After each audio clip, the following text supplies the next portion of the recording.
validation, now I validate myself. Building inner strength, putting doubt up on the shelf. No more unnecessary drama, no more wasted time. Climbing higher constantly, making my own climb. Standing on higher ground, where excellence is found. My potential knows no bounds. Raising the bar, breaking ground. My network is my net worth. Choose your company wise. Surround yourself with eagles, not with sheep in disguise. Every interaction is a reflection of my brand. Quality over quantity, that's my personal command. Standing on higher ground, where excellence is found. My potential knows no bounds. Raising the bar, breaking ground. Whoa. I'm not just living, I'm manifesting my vision. Cutting through limitations with surgical precision. My expectations are my compass, my respect is my shield. To mediocrity and chaos, I will never yield.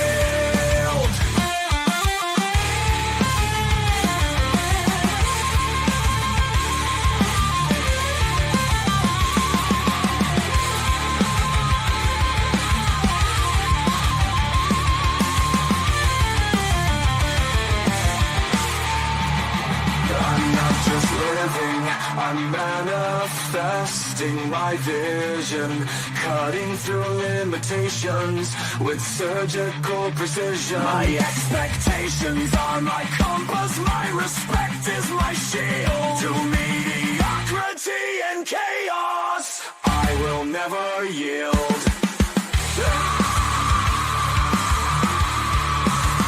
Standing on higher ground,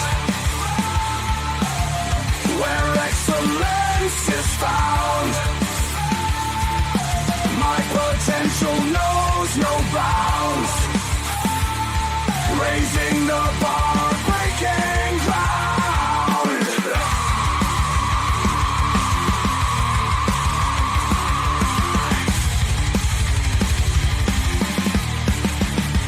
I'm not just living, I'm manifesting my vision.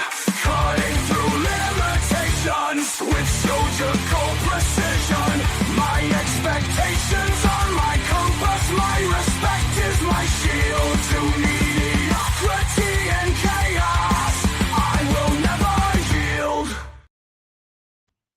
All right, how you doing, ladies and gentlemen? Welcome to This and That. I'm your host, Xander, where we're talking about this, that, and everything in between.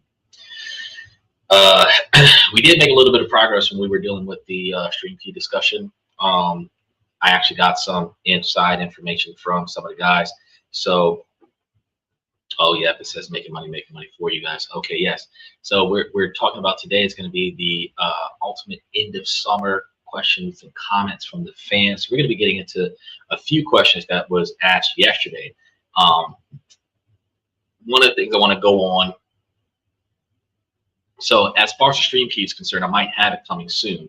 And once I do get it, you guys may see new accessibilities on the show, which I will love because then I'll have everybody in one place at one time.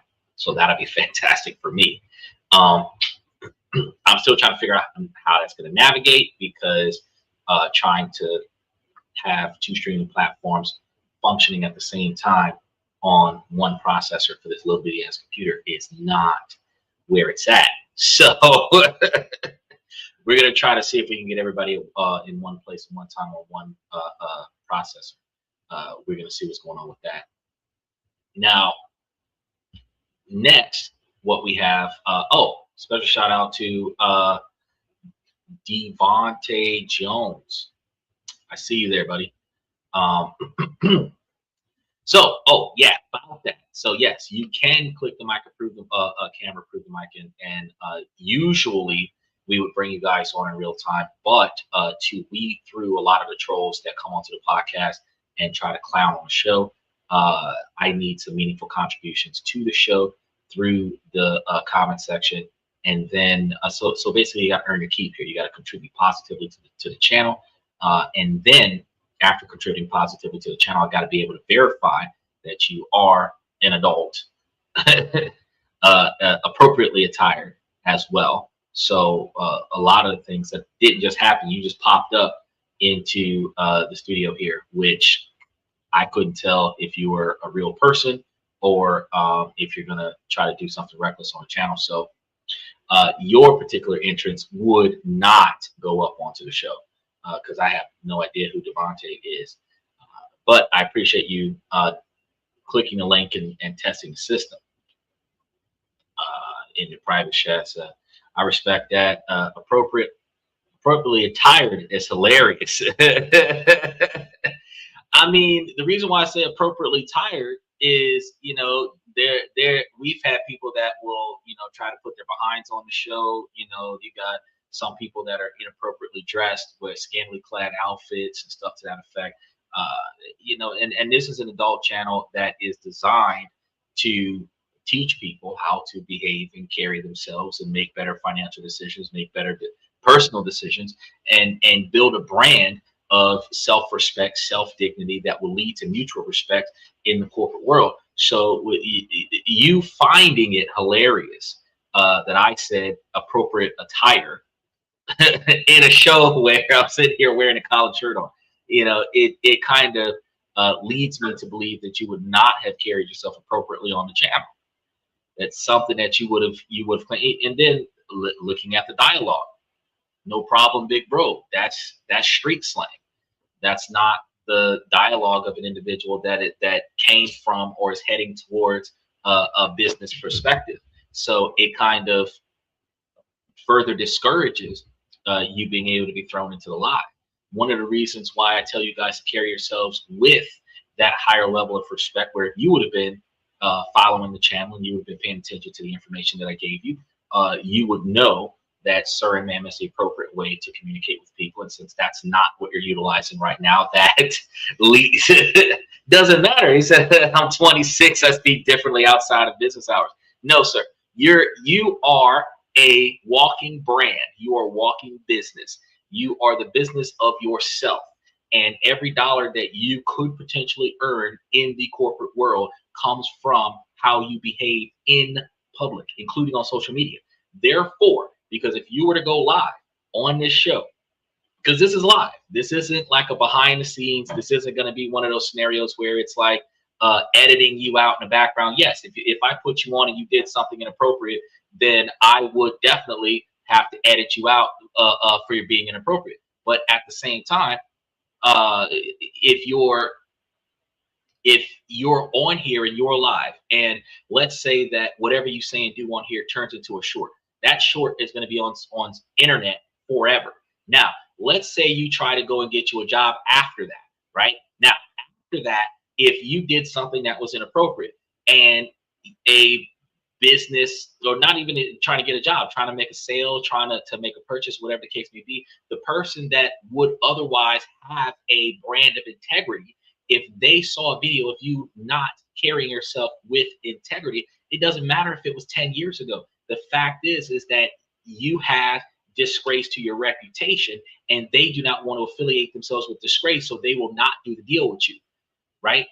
Because a successful business can wait for a better opportunity. So they don't have to do business with a disgraceful person in order for them to make a buck. They can literally patch you up and do business with someone else because they have more respect for themselves and their brand and their image. So, you know, yes, it doesn't matter if you're off the clock and you behave a different way when you're off the clock. What matters is that you represent yourself in a higher level of integrity, whether you're on or off the clock, right? And, you know, then looking at the comments that you've got going on here, these are the type of comments that would lead me to say, yeah, you don't belong on this channel. And then yes, so you don't like what I have to say, so now you're trying to take shots at you know, the way that I carry myself. Yes, everything I got going on is business attire. Yes, all of it.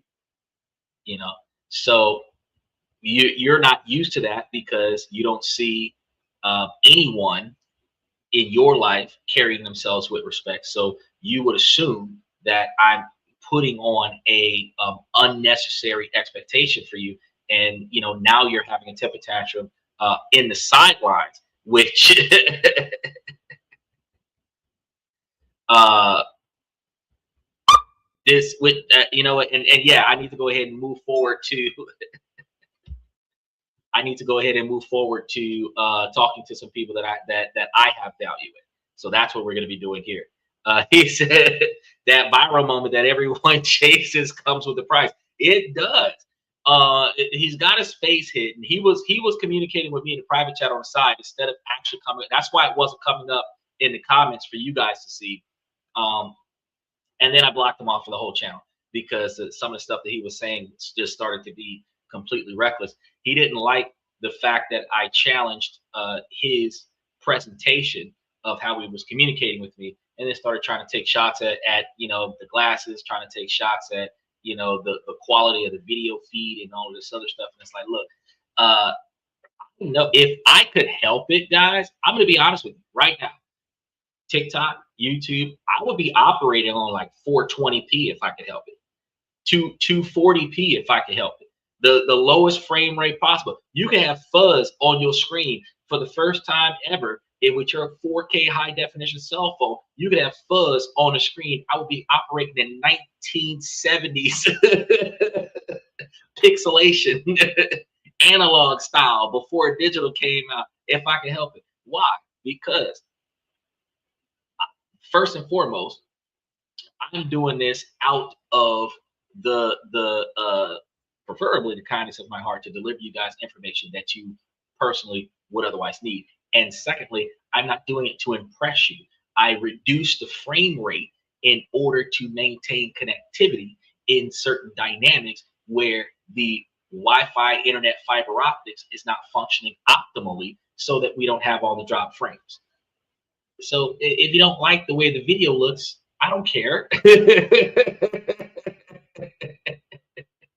I don't care. If you heard what I had to say, you know, because you could turn the camera off and just listen to it like one of those podcasts we used to listen to on the radio when we're going a long drive, and it would be the same thing.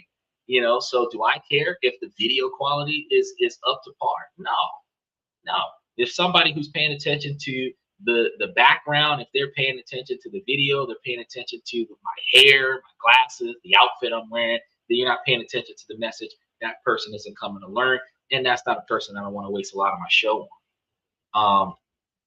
Steven says, can you private chat on YouTube, or is that another platform? Okay, so when you click the link and approve the mic, approve the camera, it brings you onto the StreamYard platform, which is how I integrate YouTube with TikTok and Twitch and Twitter and Facebook and all of the other platforms that you will see popping up on the screen.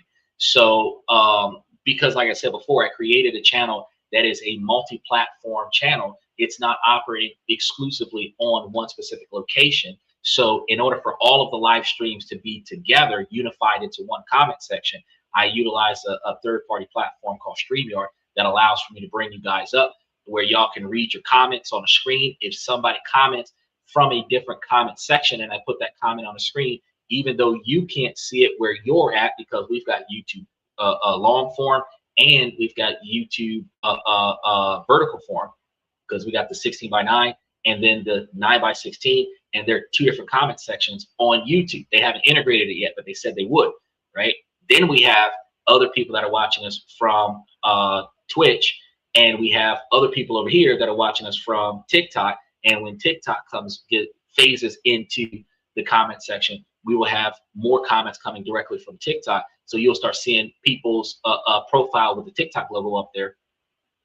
That's going to be one of the reasons why you see that, is because I'm running a platform that is merging like 200 million people together, which is not something that is widely done. right? It's talked about, but it's not widely done. People typically pick a platform and stick there. If you're on IG, you're only on IG. You know, if I go viral on IG, I'm gonna have IG merged in with everybody else.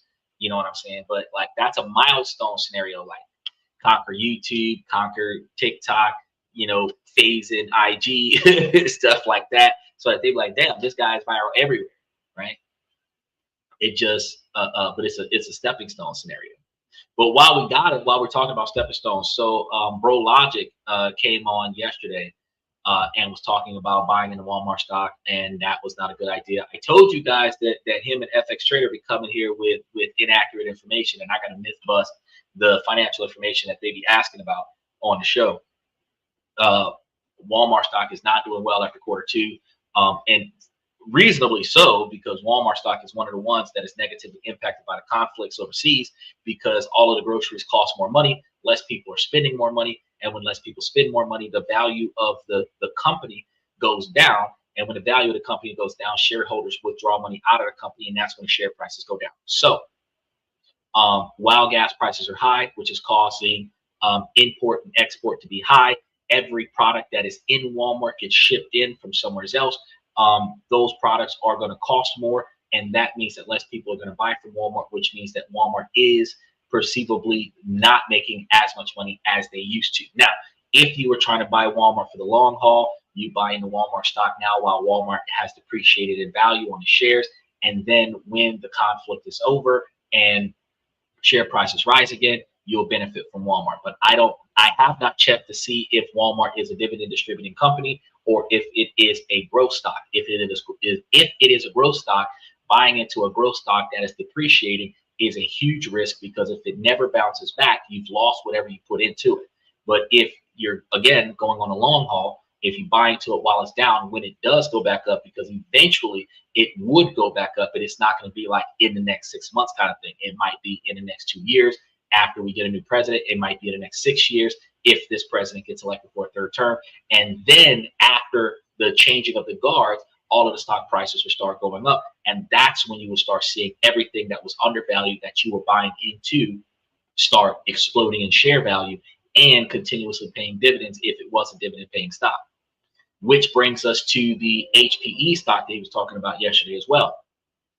This is going to be the first quarter that this merger between HPE and NVIDIA actually happens. So the report for long-term investor, the report's going to come after the stock market closes on Wednesday. If you buy in before Wednesday under the the hypothetical observation that the share price is going to explode, it's a gamble, because if they did good and everybody likes it, then at the end of the day, if you bought in on Monday, come Wednesday, whatever the value is, it would explode. And if you're selling it when it explodes, you receive the reward for buying it before they talk about it. The more responsible investors, especially long-term investors, are going to wait until Thursday, which means that if you bought it on Monday, you held it until Wednesday, they put out the report, the share price goes up overnight. Sometime Thursday, you're selling when the responsible guys are buying. And if it's up, you're going to get your money in spades. But if it's down, I mean, you're kind of going to be stuck with the loss. If they didn't do as good as everybody thought they were going to do, people are going to be pulling their money out. And wherever you bought in at, it's going to go down from there. And it's a growth stock. So the money is not going to be recouped by holding it, because you only turn a profit if you sell it. And that's one of the reasons why when he asked the questions, or he made the comments yesterday, I was like, I don't know about all that. I got to go and double check, because nobody's going to come and I'm not going to piggyback on somebody else's information simply because they said it. It has to be something that I have verified, or it has to be something that I have already said before, where you're repeating something I said and I'm going to co-sign on what I said. I'm not co-signing on what somebody else said that I didn't research. And likewise, when I give you guys information on this channel, I expect you guys to dig into it and make sure that you are satisfied and comfortable with the information that was provided, so that, you know, when you make financial decisions or you make personal decisions in your personal life, that those decisions directly come from your ability to be comfortable with the information that you receive.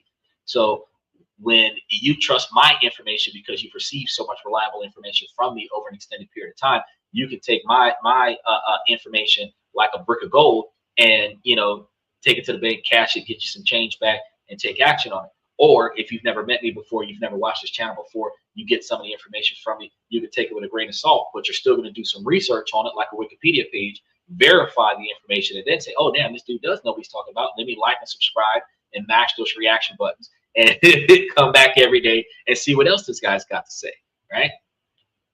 So I'm not trying to sell you guys a product. I'm trying to get you guys to understand that it's something that you guys need to pay attention to with the changes that's happening in the world, the things that are happening in the country, the things that are happening with your that will impact your money. And that's kind of the idea, change the way you decide to do things, right? And today, Sunday, we're doing a lot of questions and comments from everywhere. So we're going to be covering a lot of stuff that will change the way you perceive everything, including how you interact with people. Steven says, speaking of stocks, since I turned the drip off, I got enough in 2 stocks worth of dividends to pay my $3 monthly fee with not much invested in those 2. That's a small win, was an eye opener. That's what I was telling you before. So with drip being on, you don't experience. So if you're paying $3 a month, you would ultimately be paying $36 a year. If you did the annual by putting up $32 for the 1 month, then you would ultimately find yourself saving about $4 a year. The quantity of stocks that they give you stock parties, usually they give you at least 1 stock a week, which is about 52 stocks a year. And it's supposed to accumulate close to $32 a year, $32 to $36 a year.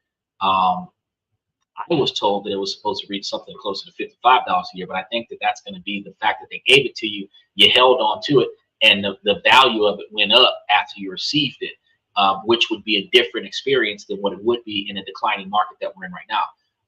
However, the observation is, though, that you kind of get some of your money back off of the stock parties for paying for the annual membership.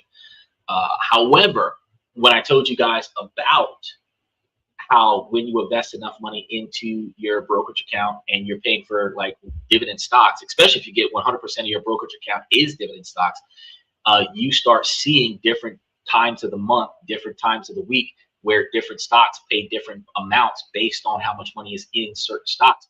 And you start seeing like $3 come from this stock because you don't got a lot of money invested in them yet.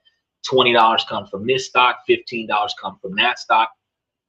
And when you recognize when those payout dates are, because you're buying and holding, you can actually look at if you needed like $20 for gas. And let's say you had like $2,000 worth of stock in Ellington Residential, and you managed to get back like $200, or not $200, but let's say like $50 off of that, hypothetically, and you could just drop that into your account. Well, if you know when the ex-dividend date is, you know when the payout date is, you know when you need that money. If the payout date allows for you a few days after that to drop that into your savings account or your personal bank account, and then take it and put it onto your put the gas in your tank, now you're able to cover that. Likewise, you could easily put it on a credit card and then take that money off of the bank account. Whenever it clears the bank, you just make that payment towards the credit card to pay back the credit card, the money that you charge to the credit card. So now I'm short $50 for gas, is I'm just going to charge it to my credit card and then take it out of the dividends from the brokerage account and reimburse the credit card, where I'm not rolling a balance over on my credit card. The transaction is passing through my credit card. But now I don't have to be afraid of not having enough money for gas, because that gas money is coming from my brokerage account. You're able to get the drip. You got a couple of stocks that gave you some money that was able to cover the membership fee, which makes it pay for itself, which is what I told you before. You start building enough money off of your portfolio where your portfolio can pay for your phone bill. Your portfolio can start paying for basic utilities. Eventually, you'll have enough money in your portfolio where your portfolio is paying for your standard of living. If you're getting $7,000 to $10,000 every semester from your school and you're throwing it on your brokerage account, and that quantity of money is giving you back 10% annually, you'll be seeing upward of $700 extra dollars a year, which might stem down to like $7 to $10 a month on top of what you already got going on your brokerage account, which would likely add an extra $10 or $15 a month to the total balance that you get every month, which not a lot for people who are used to seeing macro level numbers. Like when you think about a person that's getting $200,000 off of a brokerage account, they've got $2 to $5 million, sometimes $10 million in a bank account in order to get $2 million or $200,000 at 2% or 3%, right? You're thinking about the large number of the payout. You're not thinking about the large principal to get that payout. But for individuals that are operating like we're operating on 10, 15%, 18% return on investment, you're getting 15% return on investment. You're looking at like $150 off of every $1,000 that you put into the brokerage account. But it's a per year status, which means that you're likely getting, like I said, almost $15 a month off of that $1,000. So if you have $10,000 somewhere, you might be getting $1,500 a year, but that's ultimately going to be getting really close to $150 a month. But $150 a month could be somebody's car insurance, right? And that's what people don't pay attention to. Like, it is, in a sense, it could be a safety net. It's just, it depends on how your life goes. He says, I won't even use the dividends for anything. That all goes to the next generation one day. And that's a good way to think about it. But here's the thing. So, Stephen, you got your emergency fund, your financial emergency fund, where you got a little bit of cash sitting in a savings account somewhere where you can hold on to your capital, right? And then if you need something, you can use that before you tap into your brokerage account. But then you have certain things that exceeds that limit. And before you start selling stocks, you actually can use your dividends to subsidize certain things. Now, if you wanted to operate on a higher risk lifestyle, where instead of having your emergency funds sit in a savings account, where it's getting like 3% return at best, you might decide, well, I want more volatility so that I can earn more money faster, and put your emergency fund into your brokerage account. It is possible. It is not always recommended, but it is possible. If your lifestyle is a preventative maintenance lifestyle, you could put your emergency fund money into a brokerage account, and then the little things that you need, like an oil change, tire replacement, stuff to that effect, are things that your brokerage account could otherwise cover for you out of pocket. Then if you have $2,000 to $5,000 worth of credit cards somewhere, for those people who are stacking up on credit cards, if you needed to do a transmission job on your car, you would charge it to the credit card and take the dividends and put it onto the credit card to pay down a credit card, instead of taking the money out of your paycheck and trying to figure out how to cover the cost of that repair, where you would utilize high limit credit cards to subsidize short-term emergencies, and then use a brokerage account to pay off those credit cards, so that the credit cards are not carrying a balance that you can't afford to pay. I know that you will have the mindset of, I want the most over the next 20 years that I can potentially get, but you're 36. 30 years, you'll be 66, retirement age. If you're doing well with your investment opportunities, you can retire at 56. So recognizing that retirement age is 66, you got 10 years of mistakes that can still happen, and you will still be able to meet that retirement amount that you're looking for, and not have to sweat it from today till that day, and be able to keep things under control. You have to be able to rebalance your life. Now, retraining yourself not to waste your money every chance you get. Like saying, oh yeah, I got money in my brokerage account, I go give me a Starbucks coffee. Good. You don't want to do that. Good. You know, oh, I got extra money in my brokerage account, I want to get that GTA 6 pre-order. Good. You don't want to do that. But saying, you know what, I will suffer and do without so that I don't tap into my brokerage account, that's not good. You want to be able to recognize to yourself that it will be more beneficial to me and my mental state to pay for this problem now so that I can think clearly tomorrow. You're not trying to overspend on things. You want to budget, because if the problem can wait a few days, if the problem can wait a few weeks, you have a solution for the problem. You just aren't executing the problem at this time.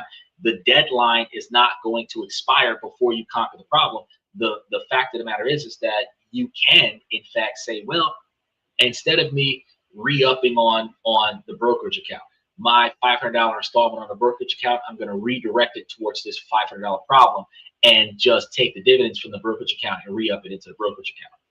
Just like what happened just now, you're doing $3 a month. You let cash sit in your brokerage account, and instead of them taking the money out of your bank account, they took it out of your dividend profits, which allowed for you to not have the $3 and still pay for the membership at the same time.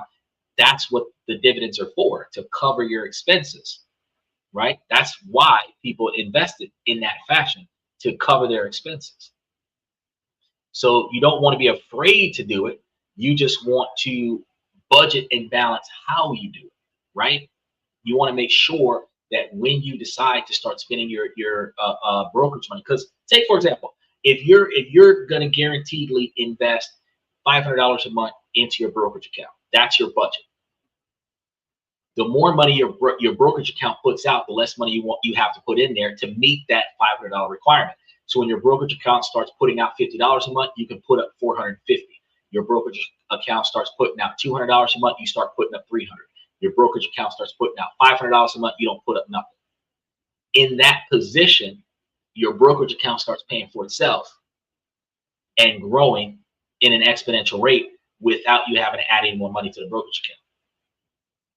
The extra $500 that you freed up from not having to put into the brokerage account, you can allocate that to another investment opportunity or discretionary spending.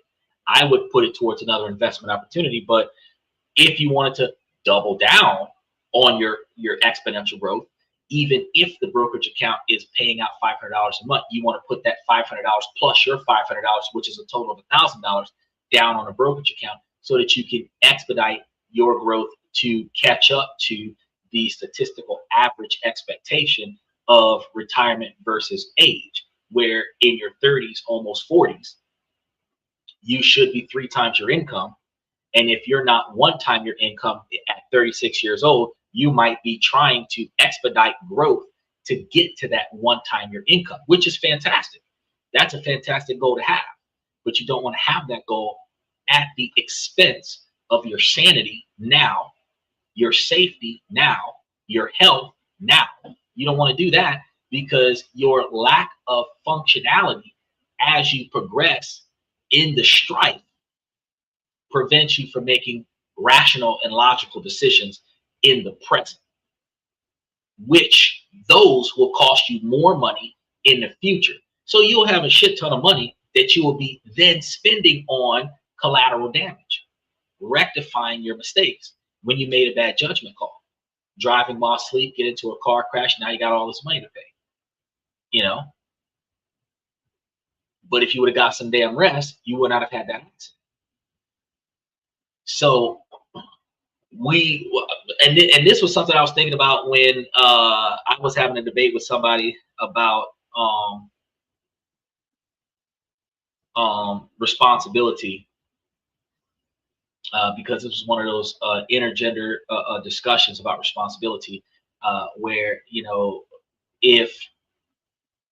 because a lot of the times when I talk to you guys about accountability, even if we're talking about like a motorcyclist acting irrational on the street, and I'm like, yeah, that from the camera angle that I'm watching, it is the biker's fault, regardless of what anybody else does around a biker. And oh, why? Because the car is at fault, the SUV is at fault, this guy's at fault, that guy's at fault. Look, bro, you put yourself in a position where you could be compromised by somebody else. That's your fault, okay? Because you put yourself in a position where you could be compromised by somebody else.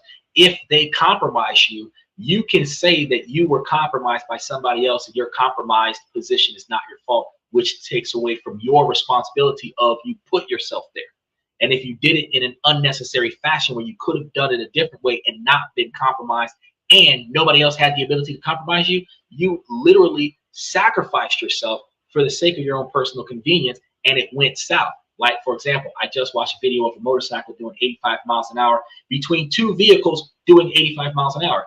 If any one of those vehicles would have sideswiped that bike, that guy, first of all, would have destroyed his bike. Second of all, could have gotten hurt. Third of all, probably could have gotten killed.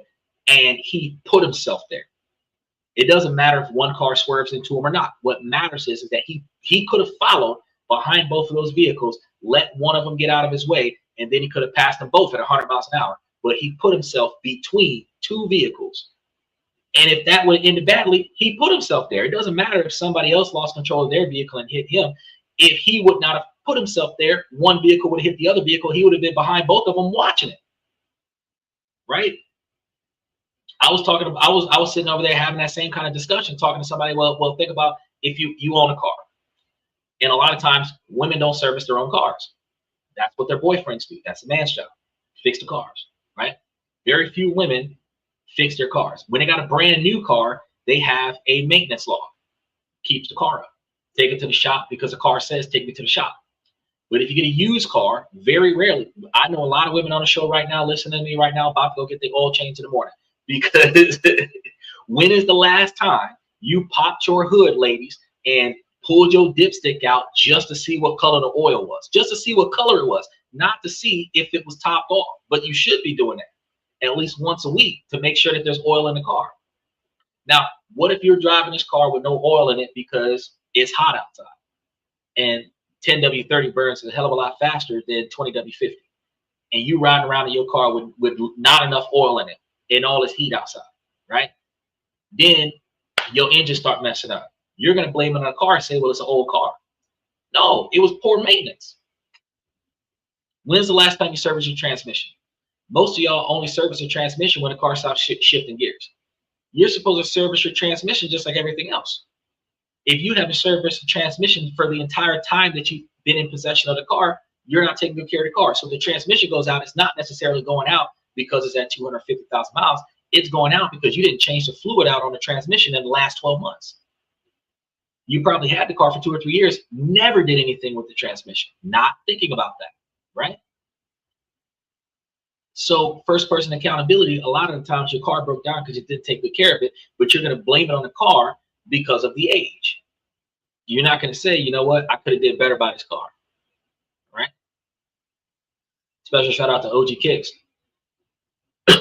And so I say that to get back on what you were talking about with the dividends being for the next generation. Your dividends should be for the next generation, but your dividends should also be for you today, so that you don't have to self-preserve in a unnecessarily stressful situation when you have multiple facets of financial options. You've got your immediate cash that comes in from your paycheck. You, as a college student, Stephen, have your student loan money that's going to get returned to you a week after school, 2 weeks after school starts, because you got drop bad week, the first week that you're there, and then the week after that, they usually start releasing your money. You've got your brokerage account. You've got CDs. You said you were getting into treasury bonds. You know, you've got extra options to stop and think which opportunity cost would most benefit me. It was easier for your brokerage account to pay for your service, your membership for your brokerage account out of the dividends that weren't being utilized from the DRIP program than it would have been for you to upload $3 to the platform. And whatever you use that $3 on, because it didn't go to the platform, that was the opportunity cost.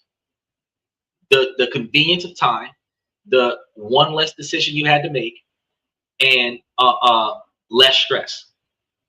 That's the opportunity cost. A lot of the times, it's not about having the most money possible out of the situation. A lot of the times, the most profitable result is less stress and more free time. Okay?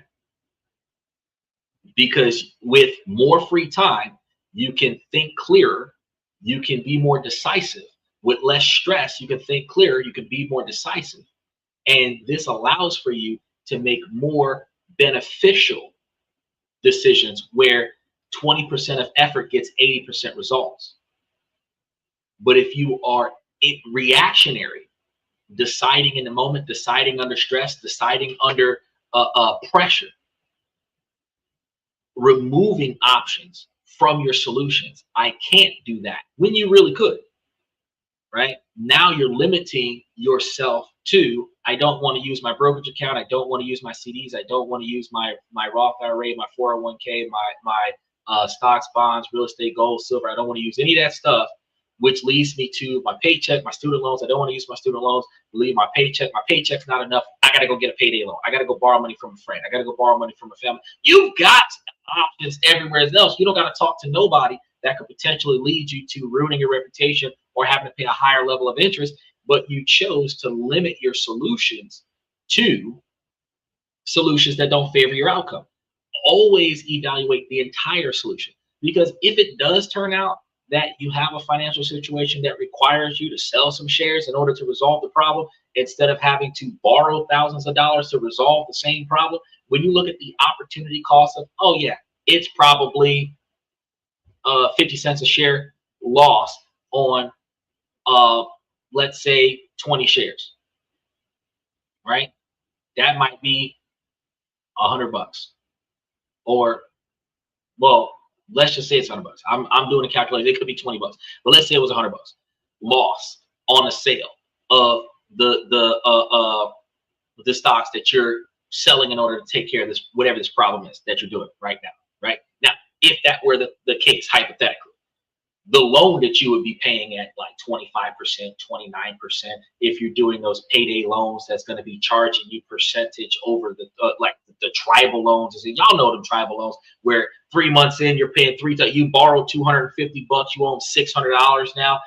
When you start thinking about the difference between borrowing money from somebody else and paying more than $100 you would have lost from selling some of the shares in your brokerage account, sometimes it might just be beneficial to sell some of the shares from the brokerage account, pay this problem, use your internal financial system to resolve your issues before you start outsourcing solutions. Yes, the first thing you want to do is use cash on hand. The first thing you want to do is use the cash in the safe in your house. The second thing you want to do is use the cash at the bank. Then you want to start looking at the dividend distribution. Then you want to start looking at selling stocks. Then you want to start looking at other options that are going to charge you a massive penalty, like CDs, 401ks, IRAs, and all that other stuff. There's levels to it.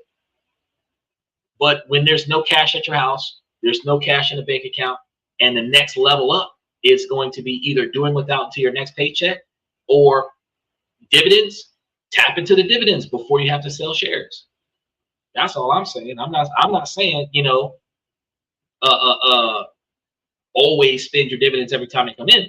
I'm saying, don't discount them when it comes down to shifting between taking care of business and letting yourself go undone. Because as men, nobody's coming to save us. And if you're the most responsible person in your network, if you're the most responsible person in your family, you are the rescue plan. If somebody else falls off, you are the rescue plan. They're going to call you for money. They're going to call you for help. You, being the most responsible person in your network, being the most responsible person in your family, can't call them because they don't got their shit together. So they can't come and rescue you, but you will always go rescue them. Doesn't make them bad people, but because you are everybody else's lifeline, you have no saviors. You have no backup plan. You have no one person that you can call to say, bail me out of this situation, which means you have to create a network of finance that allows you to utilize your resources to bail yourself out before you have to start relying on external sources. Because as soon as the people that you've been carrying for the last 5 or 10 or 20 years of y'all's friendship, or the family or whatever, says I don't got it, the next step is payday loans, cash advances, small loans, bridge loans, you know what I mean? Pawning stuff at the pawn shop, selling stuff, garage sales, snowballing, getting ready to put your house up for sale, all this stuff starts snowballing, where your assets, your resources are going to come at a loss. And then guess what your friends and family are going to do? They're going to, oh, that sucks. I'm so sorry for your luck. But how come they didn't come and bail you out to prevent you from having to do that? How come they didn't pull their money together? I might not have $1,000, but if I got $200, let me go find 5 friends to help me out so that I can help you out because you was helping us. You know, you shouldn't have to sell your car because the rest of us that have been borrowing for you for forever don't got $200 a person to help you out. But that's the position that we're in. So never count out your options. You know what I mean? Now, damn, we're 45 minutes into the show. It's Sunday night, so we ain't got nothing to do for the rest of the night. So we're gonna be carrying this probably for a few hours tonight. Steven says, in my family, if they need a bailout, I would do them how they do me. That is absolutely no help rendered. I won't stoop to their level and talk bad about them. However, no help will be given. Well, I mean, that's a logic. That's a logic to have. I've taken care of my family since I was 9. There's never been a scenario where I wasn't carrying family for some kind of reason. But that doesn't mean that if I had it accessible to me, that I would not help out a family member. It's just with the knowledge that I have obtained, it would come with an interest-bearing return. So the only time I would not help a family member ever is if I have already put that family member in a interest-bearing contract that they have not paid in full. You borrowed $500 from me. You've only given me back $40. You can't come and ask me for any more money because if you were supposed to pay me back $550, or it's a revolving 30-day loan where every month I'm adding $50 to the balance that you haven't paid, and you owe me $550, you only gave me $40, you still owe me $540. So you can't come and ask me for $30. You still owe me money. And if you don't give me that money, you cannot come and ask me for any more money because you haven't paid back the money that you owe me. If all you do is hand me the $500 and you're sitting there with a contract that says that it's going to be $50 of compounded interest every month until the entire interest is paid off, and you cannot borrow from me until the entire interest is paid off, every time you come and ask me for money, I'm going to pull out that contract and pull out that ledger. How much have you paid? How much do you owe? And if you don't pay it off, you don't get anything. As a result, they're going to hate me for that. And I perfectly agree. You should. You should. But what I also understand is that for every time that you go to AmScott and borrow $500, you give AmScott back $550. So every time you come to me, you borrow $500, you should give me back $550. And because of that, if you borrow from me 10 times, guess what I got? $1,000. So now when you come and say, hey, I need $1,000, I've got it because you've been putting it in my hands because you're not financially responsible. So you come and borrow that $1,000, you're going to give me back $1,100. Every time you borrow $1,000, you're going to give me back $1,100. You do that 10 times, I got $2,000. It's not just a turn of profit for me to say, oh, I'm going to get rich off of my friends. It is me building I'm going to loan you money fund, because I'm not going to keep taking money out of my paycheck to cover your standard of living. You're going to give me extra money to help you when you can't manage your funds because you're financially irresponsible. Your financial irresponsibility should not be on me. It should be on you. So if I've got to hold an extra $500 in my bank account to cover your fuck ups, you need to be paying me for that. So instead of me saying, oh, I'm not going to help my family, I'm going to help my family under conditions. And as long as you meet those conditions, I got your back. If you're not willing to meet those conditions, I can't help you. But if I got people borrowing from me every few days, every week, every month, and they're paying interest on returns, guess what? Eventually, that same son bitch will be the one that'll come and ask me for some money for down payment on the car. If you've been giving me that much money for that long, we've been together for 15 years, whether it's friends, whether it's family, whether it's a romantic partner, been that way for 15 years or so, and you decide that you need down payment for a car, man, I don't know, man, blah, blah, blah, blah, $5,000. Sure. You've given me that much money over the course of the last 15 years. I should be able to give you $5,000 under the same contract that you've done before. You give me back $5,500. Pay it over time. But it's money that I've collected from you. So I'm not going to hurt from that. That's not going to come out of my emergency fund. That's not going to come out of my kids' tuition. That's not going to come out of my wife's medical bills. That's not going to come out of my mortgage. That's not going to come out of my grandparents' retirement fund. That's coming out of money that you gave me back because you can't take care of yourself. So when people then say, oh, well, shit, that makes a lot of sense. If you think about all the times that your friends have borrowed money and never gave it back, all the times that your family has borrowed money and never gave it back, and then when you needed money, they were obligated to give it to you because they still owed you the money that they borrowed from you the last time they borrowed money. If they were giving it back to you with interest, you would have had it. That's one of the things that a lot of people think about. So we went on a massive tangent at the beginning of tonight's show. So first thing we want to talk about,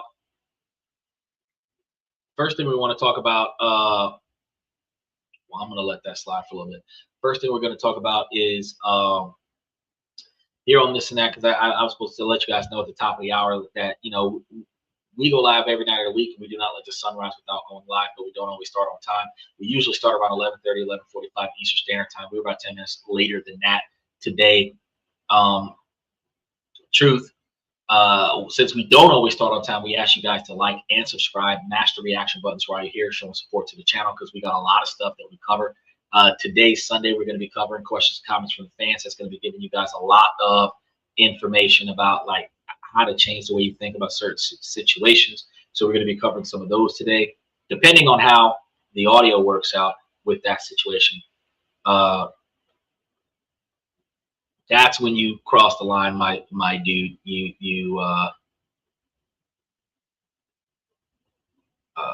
Let's do yeah. See, and some of these kids have come, even when we have an adult channel, they still come in with the nonsense. Either way.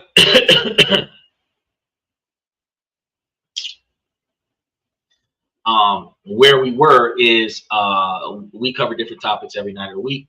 So, you know, I want you guys to like, subscribe, hit those reaction buttons, hit the notification button. That was what I was about to tell you guys when that was very disrespectful comment that came up. And then go and take a look at the YouTube side of things, check the membership over there and see what's going on, because you guys could potentially benefit from the content and information that we release on a regular basis. And I go through and curate all of the information, fact check all the information, then I put out downloadable links to content that you guys can utilize to give you guys step-by-step guides on how to do things, and then how to work through things. Now, 7 nights a week, like I said before, different show every night of the week. Sundays, questions, comments from the fans. So appropriately structured questions about appropriate topics. I give you guys answers to the best of my knowledge of whatever it is that we're talking about for the day. And then Monday, Tuesday, and Wednesday, we have, which now that I think about it, I got to go ahead and put up Monday night show because I didn't do that. I've been doing everything else. So sometime between the night and tomorrow at lunch, I'm going to be having Monday night show go up there. So, Steven, you might not get that notification for Monday night show because Monday night show is not posted yet, but I will get it posted because I have to every weekend before Monday, I go and double scan what's going on in politics as it directly relates to money, so that I can talk to you guys about what's going on and what pivots that we have to make because of what's going on. So I got to get that information together for you guys and put that up there. But Monday, we typically talk about how politics negatively impacts your ability to make, save, and invest money. Then on Tuesdays, we talk about different ways to make money, save money, invest money, budget money, different ways to think about money, improving your decision-making skills as it relates to money, because the faster you make money, the faster you can spend it, unless you change the way you think. Because without a mindset shift, a broke-minded person can get $1 million today and be broke tomorrow. But a rich-minded person can get $100,000 a day and find a way to turn that into an annual salary. Changing the way you do things, changing the way you think about things. Just what I just gave you the information about loaning money to your friends and family with interest is just one different way to think about things, because compounding that interest from loaning stuff to your friends can do two things. One, which is a show I'm going to be covering later in the next couple of months, you can be a centralized bank for your network, because each time you loan somebody something with interest and they pay that interest back, you're building a large quantity of money in an account that you can utilize to lend to friends and family. And depending on who owes and who hasn't paid, actually you can utilize other friends and family as like loan shark collectors to collect the debt, because until I get paid back whatever it is that was borrowed from person A, person B can't borrow money from me, because whatever my cap is for lending money to my network has already been exceeded. Now person B needs the money. Person B is going to go to person A and say, hey, you know, you got to give Xander back his money so that he can loan me some money.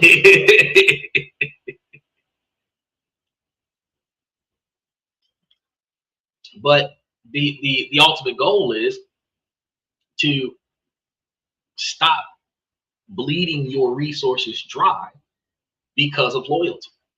I'm not saying don't be loyal. I'm saying stop sacrificing yourself for loyalty. It doesn't matter if they got you. It doesn't matter if they'll cover you. What matters is that you don't want them to accidentally stretch you too thin. Because if they ask and you say yes, they can ask again. But if they ask and you shouldn't, doesn't mean that you can't. You shouldn't, and you say no, and they respect that, you are able to prevent yourself from going through unnecessary experiences. Now, after Tuesday, we on Wednesdays talk about different countries around the world that we can live in and then potentially invest in. And then Thursday, Friday, and Saturday, we talk to you guys about socialization, negotiations, building your brands, relationship topics, socialization. I already gave you that, relationship topics, and then self-improvement and personal development. Then we start talking about promotions, raises, retirement, forced retirement, severance packages, and termination. That's a lot of stuff we cover. That's why I'm sitting over here brain freeze. There's a lot of stuff that we cover. And ultimately we cover all this stuff because half of the week we give you guys information about how to improve your business, how to improve your income, how to expand multiple facets of income so that you have multiple different directions that your money is coming from. So that, let's say you lost a job, if you're getting money off of the brokerage account and you're getting money off of a side job and everything to that effect, the primary job being lost, you still have income. It might not be all of what you were making, but it is enough to keep you stable until you can get another job. Having multiple income, if you only have one source of income, that makes you codependent to that income. And whatever you got to do to keep that income coming in, including compromising your morals, your ethics, your integrity, your self-worth, your self-value, you will make those sacrifices because you need that money. The ability to walk away from something that's not healthy to you is the ability to say, I'm not going to put up with this level of abuse. The same way I blocked that guy off the show. I got hundreds of thousands of people watching me. I don't need one person on my show devaluing me or my show when I can just block that person off the show, because there's plenty of people watching the show, right? Because I have an abundance, I have options. And if you treat your money the same way, because I have an abundance, I have options. Not because I have an abundance, I can buy more stuff. No, I have options, which means that I don't have to degrade or devalue myself or settle for less in order to get. That's something that you guys got to think about. Then the other half of the week, I teach you guys how to change your decisions, because your decisions cost you money. Everything from buying food, buying clothes, socializing, dating, marriage, taking care of your kids, every decision that you make costs you money. So with that understanding, it makes more sense to help you guys change the way you make decisions, because a lot of the times it's not just impulse buying. A lot of the times you're buying out of necessity in a reactionary lifestyle where you're preventative buying. You're buying in bulk, but you're buying more than what you have enough money for. You're spending more money than you're bringing in, and you're trying to make ends meet after the money is spent. There's a lot of times you can buy in bulk when you have extra money, you have extra time. But if you buy in bulk right before a major bill is due and you don't have enough money to cover the major bill, now you're trying to make ends meet until your next paycheck comes in. Something as simple as that, a different mindset shift is what will aid you in your ability to be successful. And that's some of the stuff that we talk about. Now, today, I know that some of y'all came to see the chaos, because we got the As the World Turns, Murder, She Wrote kind of stuff going on tonight's show. So we're going to be listening to, if it plays correctly. If not, I got to play it for you guys in the background. It's going to be some disgruntled echoing and stuff, but I'm hoping that it's going to play for us the way we want it to work. Yes, where oh, I already read the comment. Where we will listen to what they've got to say, and then I'm going to give you guys some insight on what I think about it and how that could have been addressed differently, and give you guys some logic on it. But if you guys have some appropriately structured comments in response to what we've got going on, make sure that you guys put those comments in the comment section, and I will evaluate them and then be able to give you guys some responses. And for those of you that are on the YouTube side of things, y'all will see those comments going up on the comment section. But as soon as we get Stream Key, we'll integrate TikTok into it, and y'all will see the comments on the comment section as well. So let's go ahead and get started with that. Man, we're an hour in. I know we're gonna have another hour and 10 minutes left of stuff, but we live with no time to stop. We're gonna see what we got going on here. Let's go ahead and get started with the first comment of the day. And pray that my husband, who is 29 and I am 26, have been together for 5 years. We have a 2-year-old son, and normally we have a really great relationship. I think he is being really dramatic about this, but maybe I'm wrong, so would like some feedback. Some people act like therapy is a cure-all, and I don't feel that way. Like, I don't know what it would actually change. A family friend of my family passed away like 3 months ago. We went to the funeral and all of that, and he left me a small amount of money and a few smaller things. After that, my husband found out from reading notes on my phone that he abused me for a time, and no one else knows but him. There was a lot on the notes that I'm sure was very upsetting. I wish he wouldn't have read it. It's supposed to be private. I usually face lock them because no one else is supposed to read it. My husband was very upset, of course. He was upset that it happened and was pretty supportive at first. Then he was angry. I never told him that we went to the funeral, how I reacted. Now he wants to do something about it, as in telling my family. I told him I'm not doing that because I don't want to deal with it. Telling my family would do nothing, and the guy is dead, so. I also told him that I understand he feels like he has to do something, and that's really sweet, but there is nothing to be done. He wants to reject the money and whatever else. I think it would be stupid to reject the money, and I don't even know how that works. Like, legally, I think it's mine. The other stuff, sure, we will get rid of it. He is straight up demanding I go to therapy, but I don't want to. I am a very happy person, and I don't want to fuck with that, and I can't see myself talking to a stranger about my deepest, darkest. I don't have any mental illnesses, depression, or anything.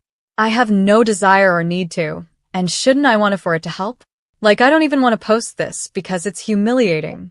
I think he is being really unfair because we are having all of these random arguments and disagreements over something that wasn't really my fault. I feel like he is making this such a massive deal and part of our lives when it's not necessary. He brings it up every day, sometimes multiple. I am so tired talking about this, and I just want my normal husband back. I was hoping things would calm down by now, and I don't know what to do.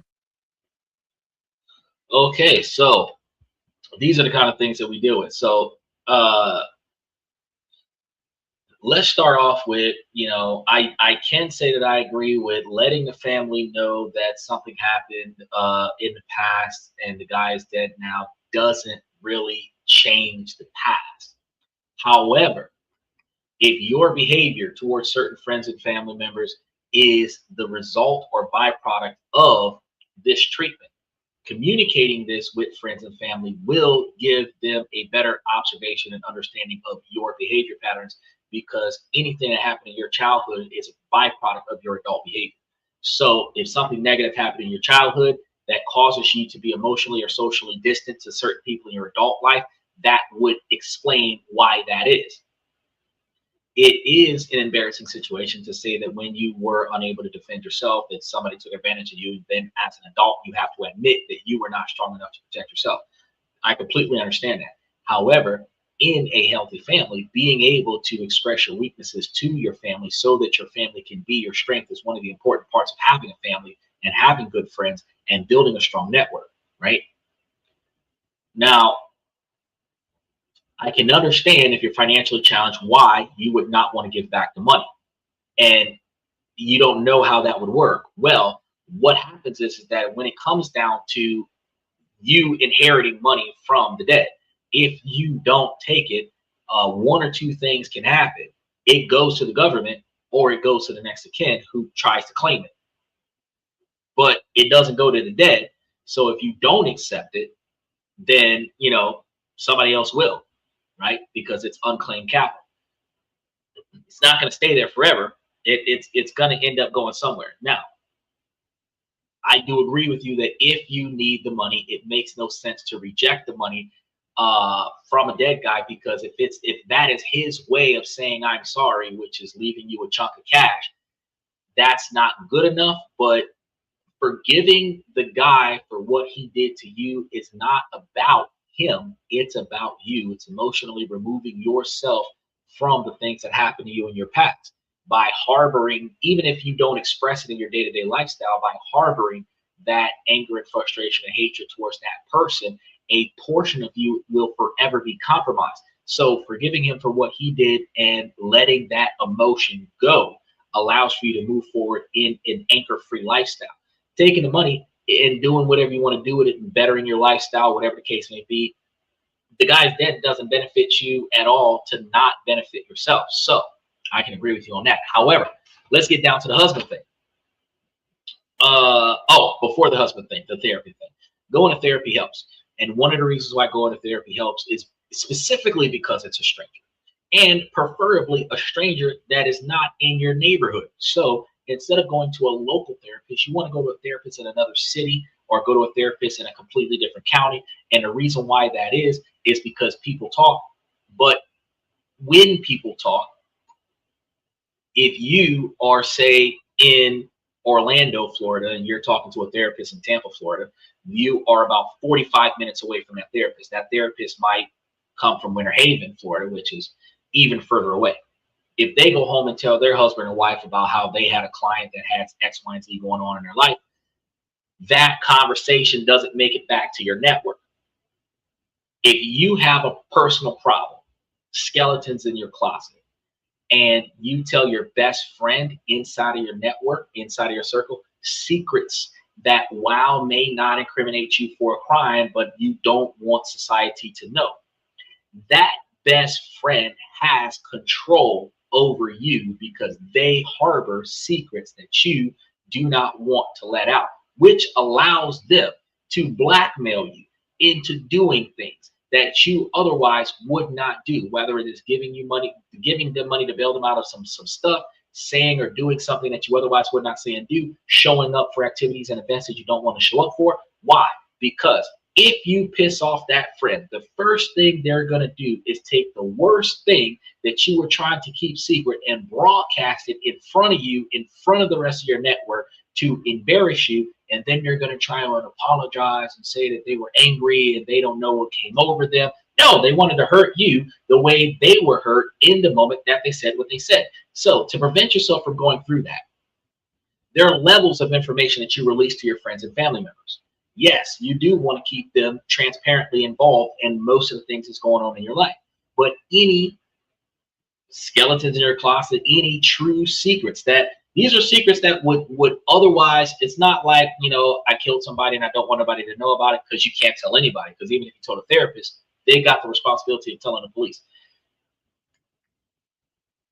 It's things like, you don't like how you feel about a certain friend or a family member. You don't like what's going on at work. You might not like what's going on in your relationship. Like the post that you just put up today.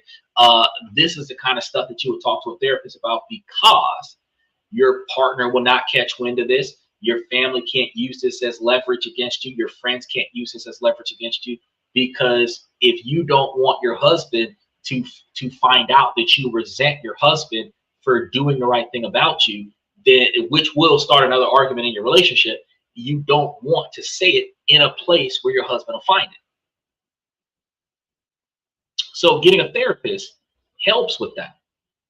Because it's not about being mentally unstable. It's not about being having some kind of disability or some type of unresolved trauma.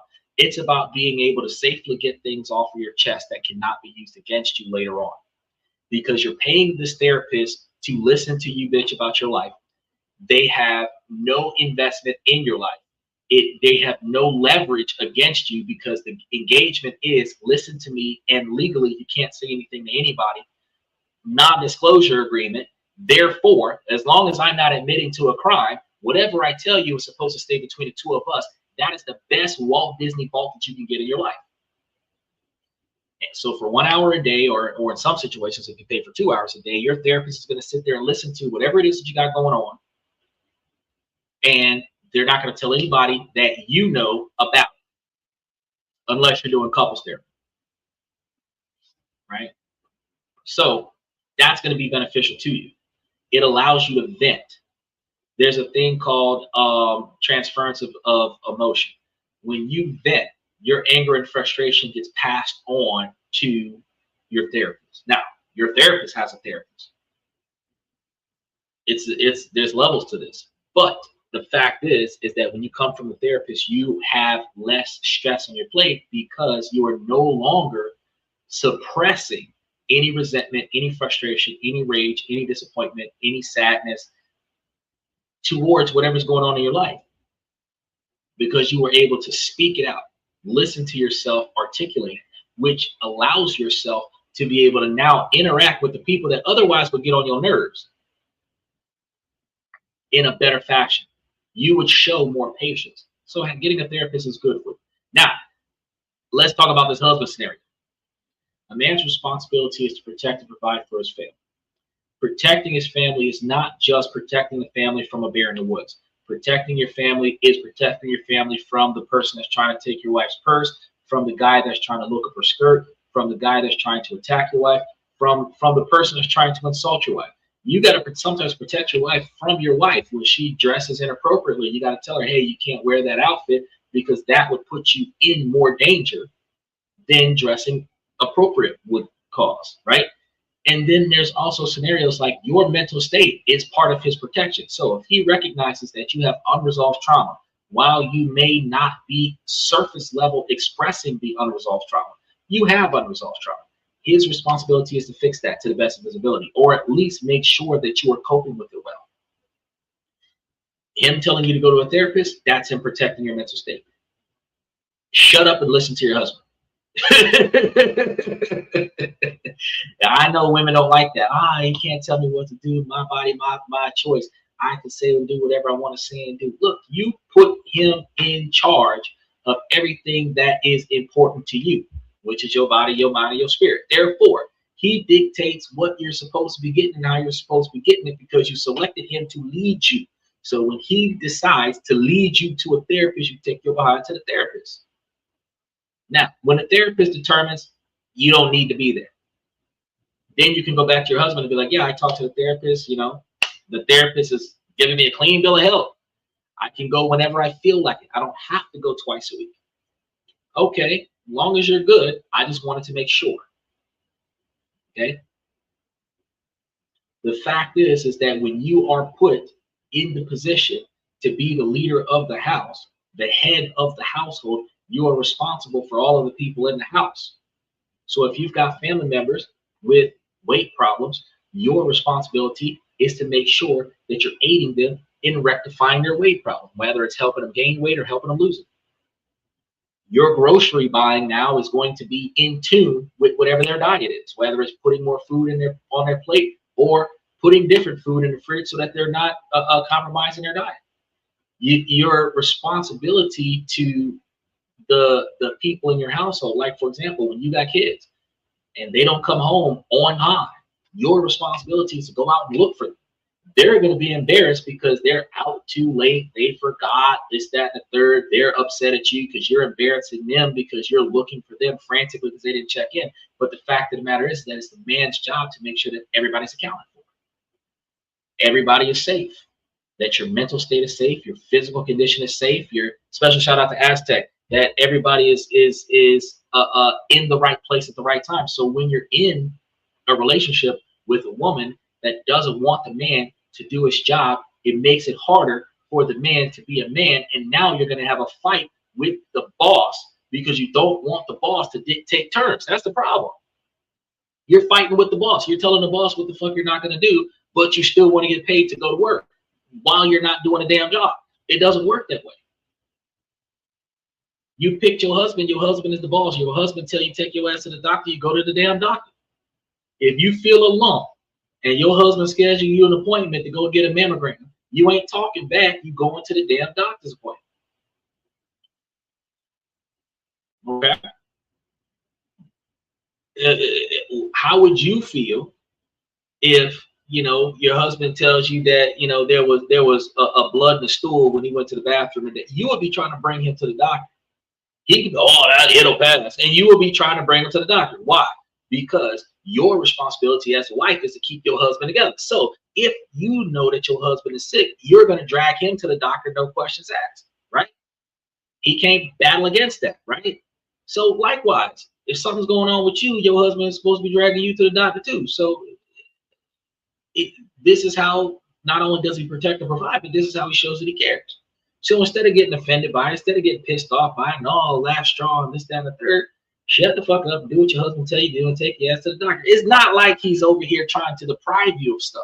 I can understand. See, the feminist model has been so confusing women these days. Back in the day when men were assholes to women, back in the day when men were just outrageously abusive to women, they didn't want women to have the things that the women were entitled to, or the things that the women needed to survive. It made sense for women to say, no, you can't treat me like that, because you are depriving me of what I am supposed to have. Women have manipulated the scenario and confused the scenario in such a crazy way. They demonize the man's decisions to the magnitude of now women are saying, no, you cannot do what is best for me because I am my own person. You cannot provide extra for me because I am my own person. You can give me money.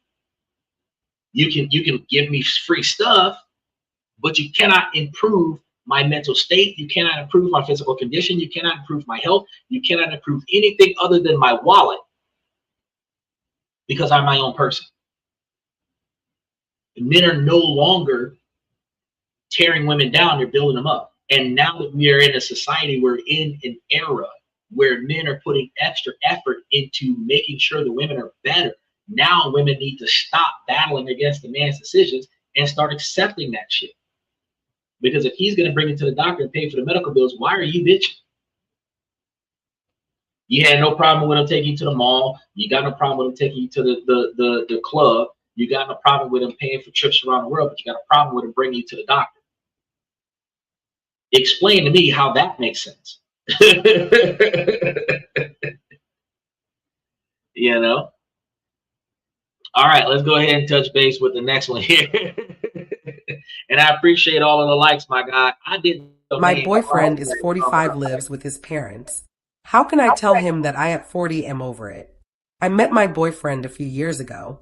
He had already been living at his parents' house for a few years when we met. My boyfriend sold his house and moved back in with his parents after he got a divorce. He didn't expect to be there that long, but many years later, he's still there. I think he's too comfortable. He doesn't pay rent or bills there. He has free pet care as well. I love his family. I think they're awesome, and they have really made me feel like part of the fam. Even so, we end up having to change our plans to accommodate their plans pretty often, and a lot of times very last minute. He has to stay and take care of his pets if they leave. He also has to take care of the rest of the house. It's not a big deal, but we've had to spend 2 Valentine's days there, and my birthday plans have been changed a few times for the same reasons. He always says he will make it up to me, but same story every year. I really care about him, but I'm over it. I hate telling my friends. I hate changing my big plans, and he doesn't seem to be in any rush to leave. He says he will never afford a house of his own, but he gets pissy when I suggest renting somewhere. He says he doesn't want to pay as much as a mortgage to not own something. Fine, but he also complains about his situation constantly. How can I talk to him about it without him shutting down? Do we think he will never change or make any real moves to get out? Do I continue with this dude I love? If I already feel like this, I'm at the point where I know he is who he is, so some things weigh heavy on my mind. Things I don't like I can't help but consider. Is this something I want to live with forever? I'm scared of staying and being in the same situation a few years down the road. Okay, so I got a couple problems with this. His mom and daddy own their house.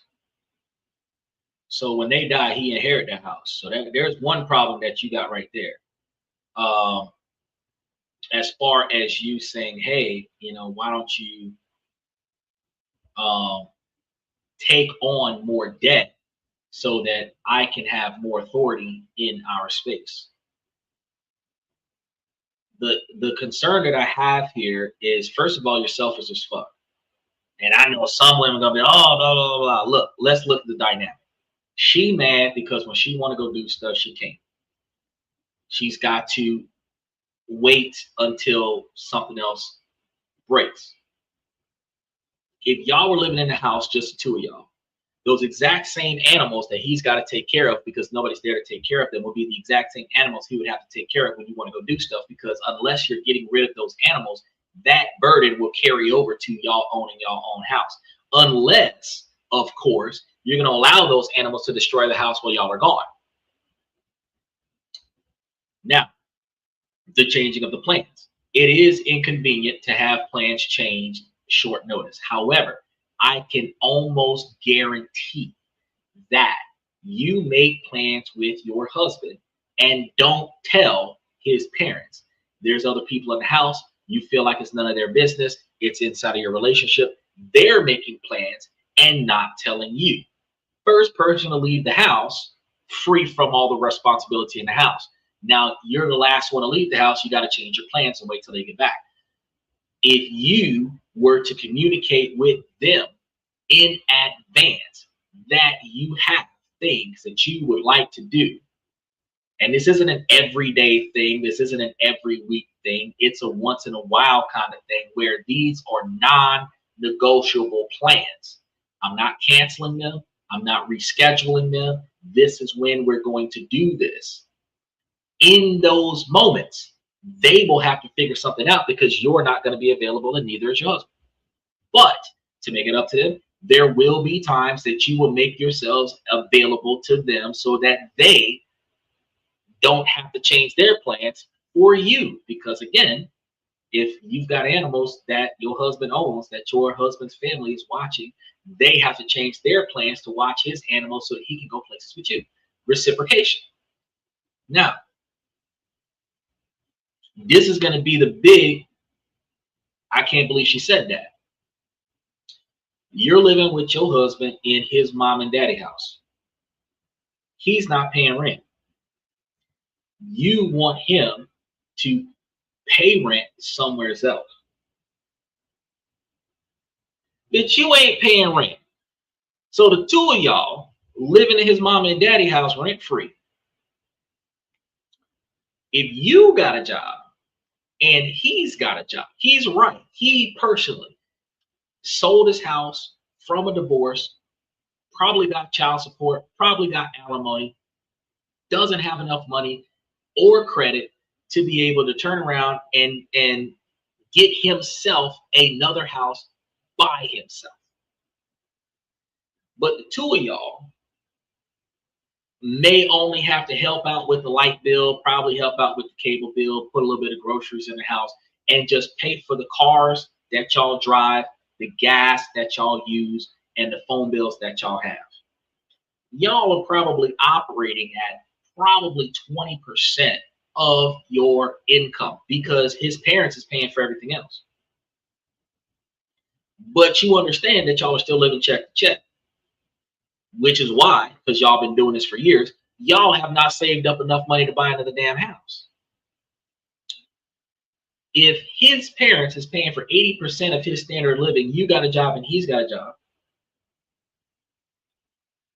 150%, 30% of y'all's combined income would be going towards living with his parents, which means 70% of your combined income should have, over the course of 2 to 5 years, gone towards building enough money to buy a house cash up front. Because of y'all ain't paying for shit. Y'all, not him. It's not like he's not paying rent, but you're paying rent. You're living with your husband and your husband's living with his parents. He doesn't have rent to pay. You don't either. So you're bitching because you not the boss of the house. I've always had this complaint. Women want men to do stuff financially where the man is the only person throwing money down, but the woman want to have all the authority. Ladies, y'all need to build successful men. He's coming out of a divorce where a woman ruined him and took all of his life's work, with her. Now, you're marrying a man fresh out of a divorce. You need to build him back up. And in order to build him back up, if the two of y'all can live off of one income and take the other income and invest it into a brokerage account, y'all can build a lot of money in a short period of time. But if the two of y'all are living off of somebody else, where all y'all got to do is just help out around the house a little bit, which isn't that much, even if y'all went 25% per person on the house, if the whole house costs $4,000 to live on, and the four of y'all split that 4 ways, then y'all would have to pay $2,000 as a couple, $1,000 a person.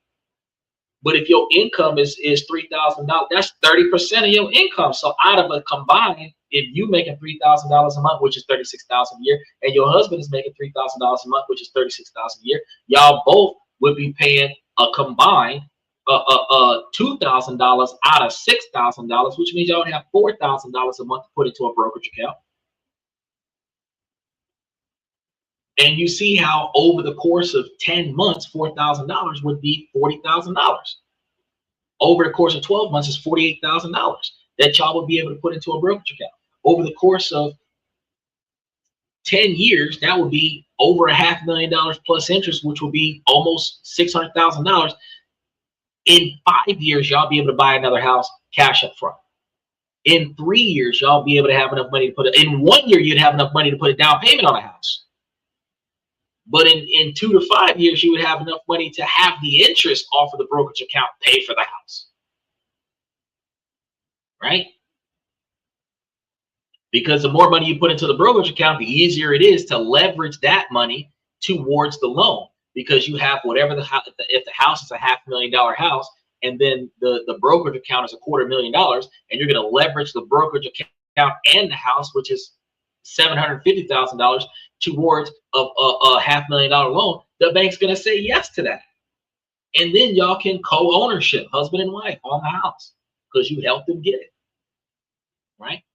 Women don't think like that.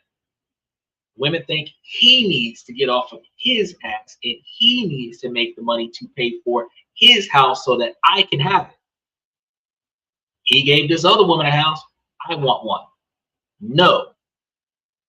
Y'all got to get off y'all ass. Y'all got to earn it for the husband. Y'all got to earn it for the family. One of the reasons why Passport Bros is so famous is because men will go to the Philippines and get a woman that will do exactly that. She will go to work every day. She'll take care of her brothers, her sons, her uncles, her father, her grandfather. She'll work a full-time job and still come back to the house and put family first. Now, an American man can go to the Philippines and get a woman with that kind of mentality, and they can build an empire together, because she will put her effort into not only physically investing into her man's success, but financially investing into her family's success. So while he's financially investing into his family's success, they're working twice as fast as a power couple working towards a family success, instead of what we get in America, where the American women want an allowance. They want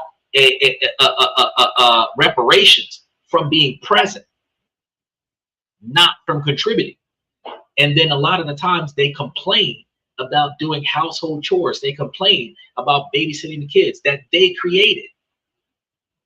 They complain about their responsibilities in performance, but they want all of this extra stuff from this relationship. I've already showed you guys just now that 2 people making $36,000 a person could make $500,000 in 10 years. The average person right now that's able to live on their own a $40,000, $50,000 a year lifestyle, if y'all moved into somebody else's house where y'all ain't got no rent to pay, which is usually 60% of each person's income, you in a relationship with somebody else, y'all both making $50,000, that's $100,000 a year. And mommy and daddy is saying, y'all ain't got to give me nothing. Take y'all time, build yourselves up so that when y'all move out, y'all be able to hit the ground running instead of struggling. That's the kind of love to say, fuck yeah, man. Let's take the $100,000 a year, and instead of you getting your hair and nails and everything did and out there showing out and spending all this extra money on clothes and shit like that, then let's take this $100,000 a year and put it somewhere where in 10 years of living off of mommy and daddy, we got $1 million plus interest, which would be like $1.5 million. In that type of lifestyle at $50,000 a person, And we don't need to do nothing but probably spend like $5,000 and $10,000 on groceries for the year. That's $90,000.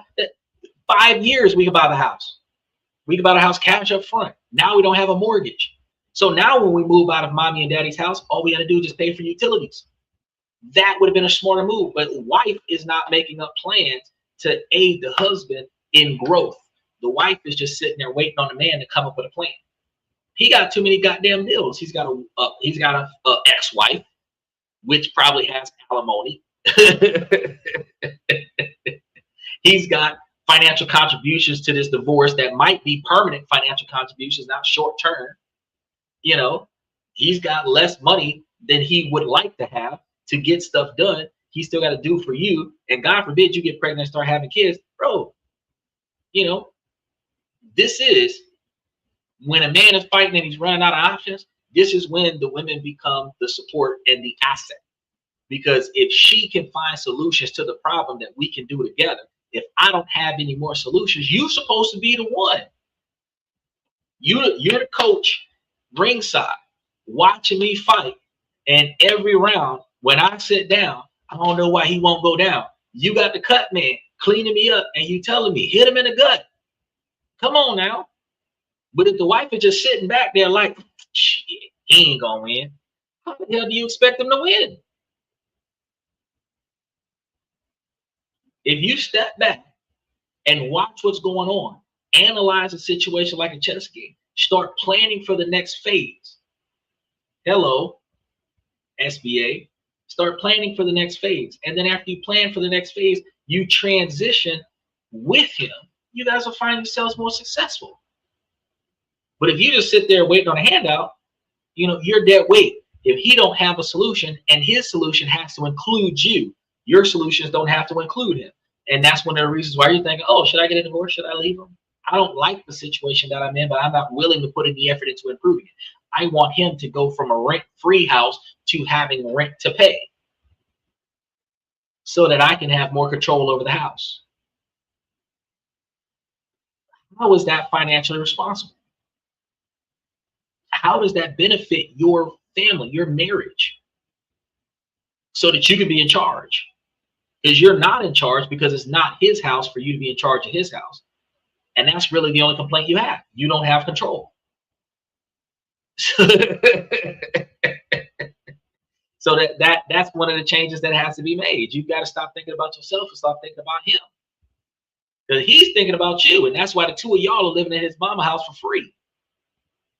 Because it saves him money and it saves you money. And you get more of the stuff that you want in life because he doesn't have to pay rent. The $2,000 a month that he's not paying on rent, I guess I can guarantee that you got nice clothes, nice car, nice cell phone, Brazilian hair shipped in from China. You got all kind of stuff going on. You ain't saying that part though. Eating nice food, name brand, everything, dinners out, weekends, trips, holidays, all this other stuff. Lack of responsibility because y'all have extra financial support. That's why, you know, you ain't saying that part. Well, let's touch base with the next comment. My husband asked for a divorce.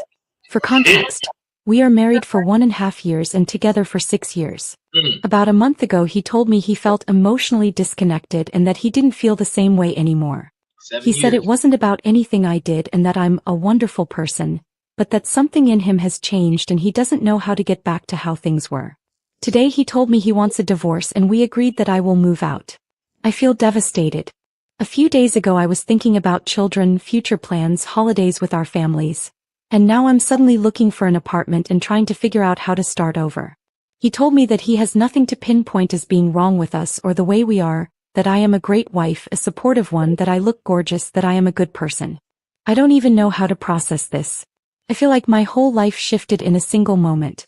After last night he came to me and told me that he feels awful, and that he wants to see if there is any way to fix this, to understand why is he not able to enjoy all the good things he has, and I suggested therapy. He agreed and said that he is on board with this, because maybe it will help us understand what is the real issue and how to fix it. Okay.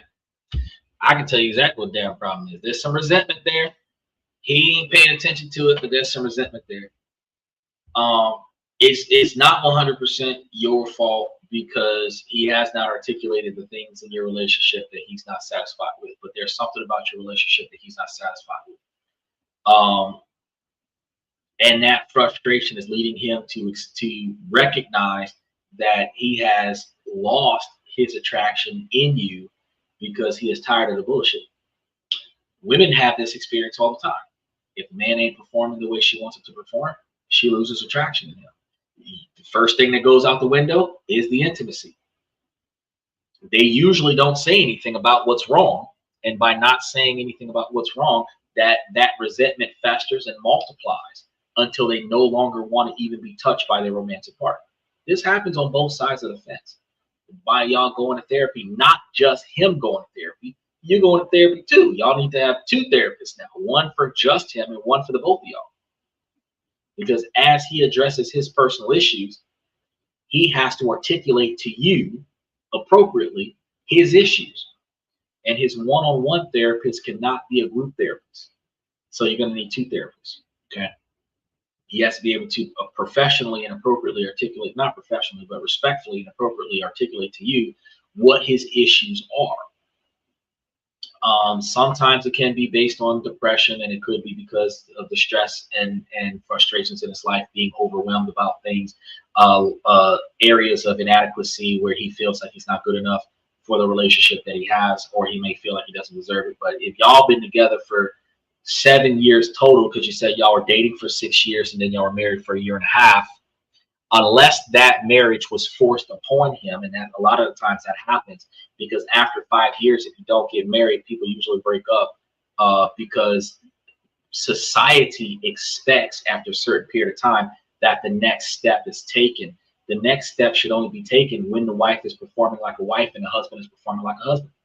If you are dating a person, whether it's a man or a woman, and they're not behaving like the husband or wife that they're supposed to be, don't marry them. So if y'all dating for 10 years because your partner isn't marriage material, that's because they're not married. But don't date them for 10 years and not tell them that. You need to make sure that every year, every 2 years, you're checking in and letting your partner know, hey, you know, while I would like to move forward in this relationship, you don't qualify for the promotion. So since you're not marriage material, that's why we're still in a dating phase. So if you are interested in a long-term relationship, you need to start becoming marriage material, because I'm not going to stay in the dating phase forever, right? I date to marry. I date for long-term commitment, right? So recognizing that, if y'all start putting time and effort into one another, where y'all start communicating full transparency, that transparency is going to have to come with no resentment, no retaliation, and no judgment. Okay. And once you cross that bridge where he can open up to you and tell you all the stuff that he would have told the therapist, where the therapist always gives you no resentment, no judgment, no retaliation. Why? Because they're paid to listen to you complain about your life. That's not their life. They could care two shits about it. They don't have a reason to be negatively impacted about the things you have to say. Your romantic partner, though, when you start talking about their failures, when you start talking about them disappointing you, when you start talking about how their shortcomings, they are going to be triggered and they're going to be offended by that. But in order for you to bridge the gap, he needs to be able to open up to you. He's not doing that. That's why he's got to go to a therapist. Part of the way, listen to him. Ask him about his day. Ask him about his week. Ask him how he feels. If the fact that he wants to get a divorce, start talking about the things in a relationship that you don't like that leads you to wanting a divorce. It's not nothing. People start with nothing because I don't want you to get mad. People start with I don't know because I don't want you to get mad. Conflict avoided will give you no answer as an answer. But let me phrase it like this. If I were not to get mad at you for whatever it is that you're about to say, what the fuck is going on with you that got you trying to get rid of me? At that moment, if you were going to give them the keys to the city, this is the moment that you can roast me with no problems. What is your problem? All of whatever's wrong, leaving the toilet seat up, not cooking breakfast at breakfast time, it's watching too much TV. I'm active, but you not active. All of the stuff that you thought wasn't significant in a relationship that the other person finds very significant in a relationship, that's gonna be said. And you gotta write that stuff down, take some deep breaths. And in some situations, a lot of people get emotional about that stuff, hold back their tears until they're done saying what they gotta say. And then when the conversation is over, you can go to the bathroom and cry about it. But after you've done, right? That's when you start looking at this list of stuff that your partner complained about and start seeing how much of that are you directly impacting and what can you do to change that. Then y'all reconvene, then y'all come up with a plan on how y'all can change the atmosphere so that your husband don't want to leave the marriage. That's the only way that works out. Now you're gonna go to a therapist, you're gonna spend a lot of money on a therapist, it's gonna tell you the same shit. The only difference is that the therapist is gonna charge you $120, $150 an hour to give you the same advice. Is to make a list of things that he doesn't like about the marriage. Even if he's got to write them down and not tell them to you directly, let him write them down. Type it up in an email, have him send it to you. You read it. Don't tell him nothing negative about it. And you start trying to figure out how you fix that. What can you do to change the way he feels about the relationship? Right? Because otherwise you lose your husband. Right? And it's not necessary, but you know, if he recognizes he might have been overreacting when he asked for the divorce, the fact is he's ready to go because he is not satisfied with the relationship. And the difference between men and women when it comes down to divorces and breakups, there is no limit to the number of things that a woman will have as a reason to leave a relationship. There's no limit to the things. It can be something little, it can be something huge. Men leave the relationship for 2 reasons and 2 reasons only. Infidelity and a lack of respect. That's it. If you want to throw in a third one, when he realizes that he's dead weight in a relationship and he withdraws himself from a relationship so that you can be happy, that's probably the only other reason. But when it ain't him, when he's leaving because of you, there's only 2 times that he does that. It's infidelity and a lack of respect. So if he don't feel respected by you, even if you do, if he doesn't feel respected by you, he's going to leave. You can be the most faithful woman under the sun, but if he feels like he's being treated like shit by his wife, he don't have to tell his wife that he feels like he's being treated like shit. He's just going to divorce his wife. If there's the lack of emotional availability because y'all work too much, he's working 60 hours during the day, you're working 60 hours over the night, y'all very rarely see each other, you're the best wife for 20 minutes a day.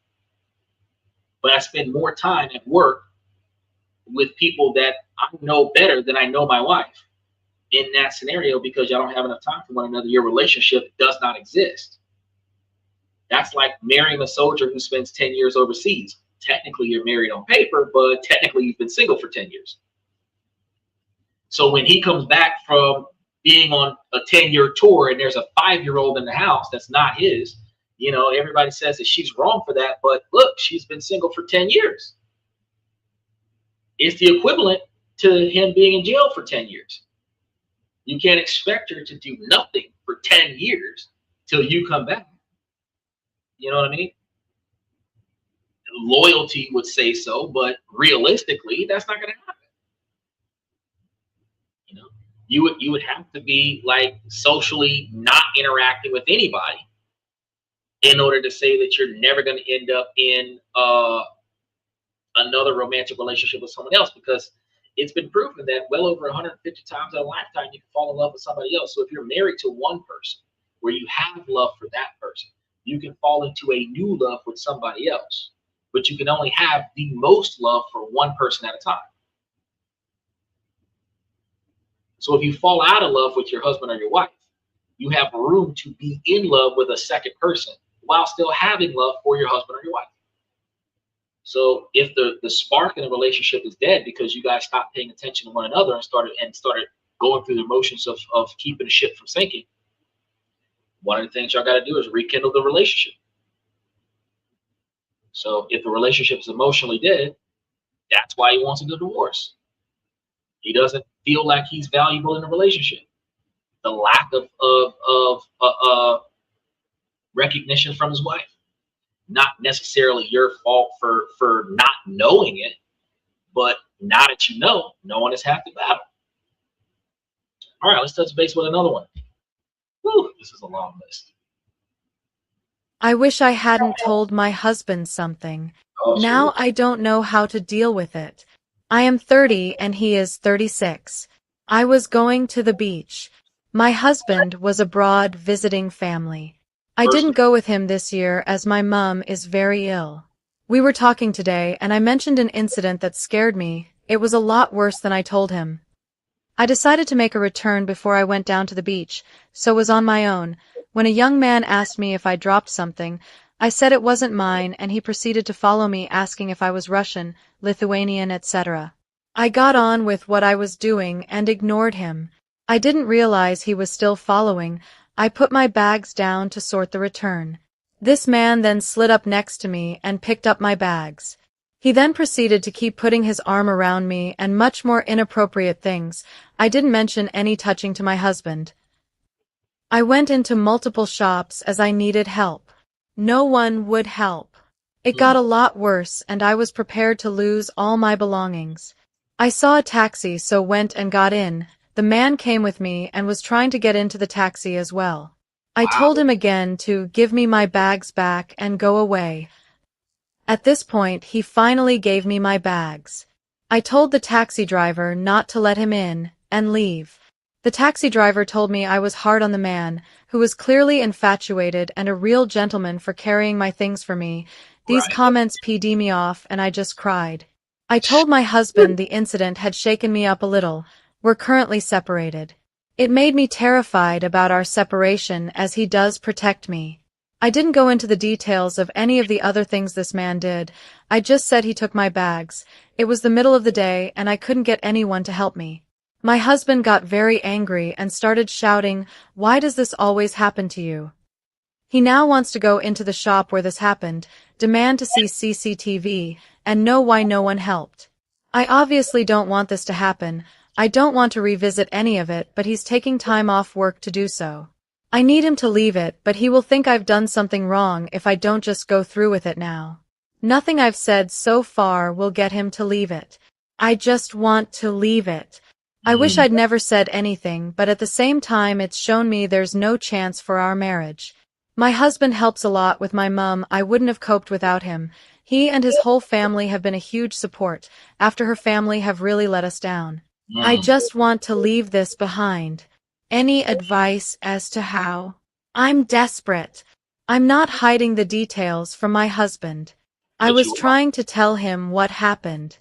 He began screaming at me that he didn't want to know and not tell him any more about it.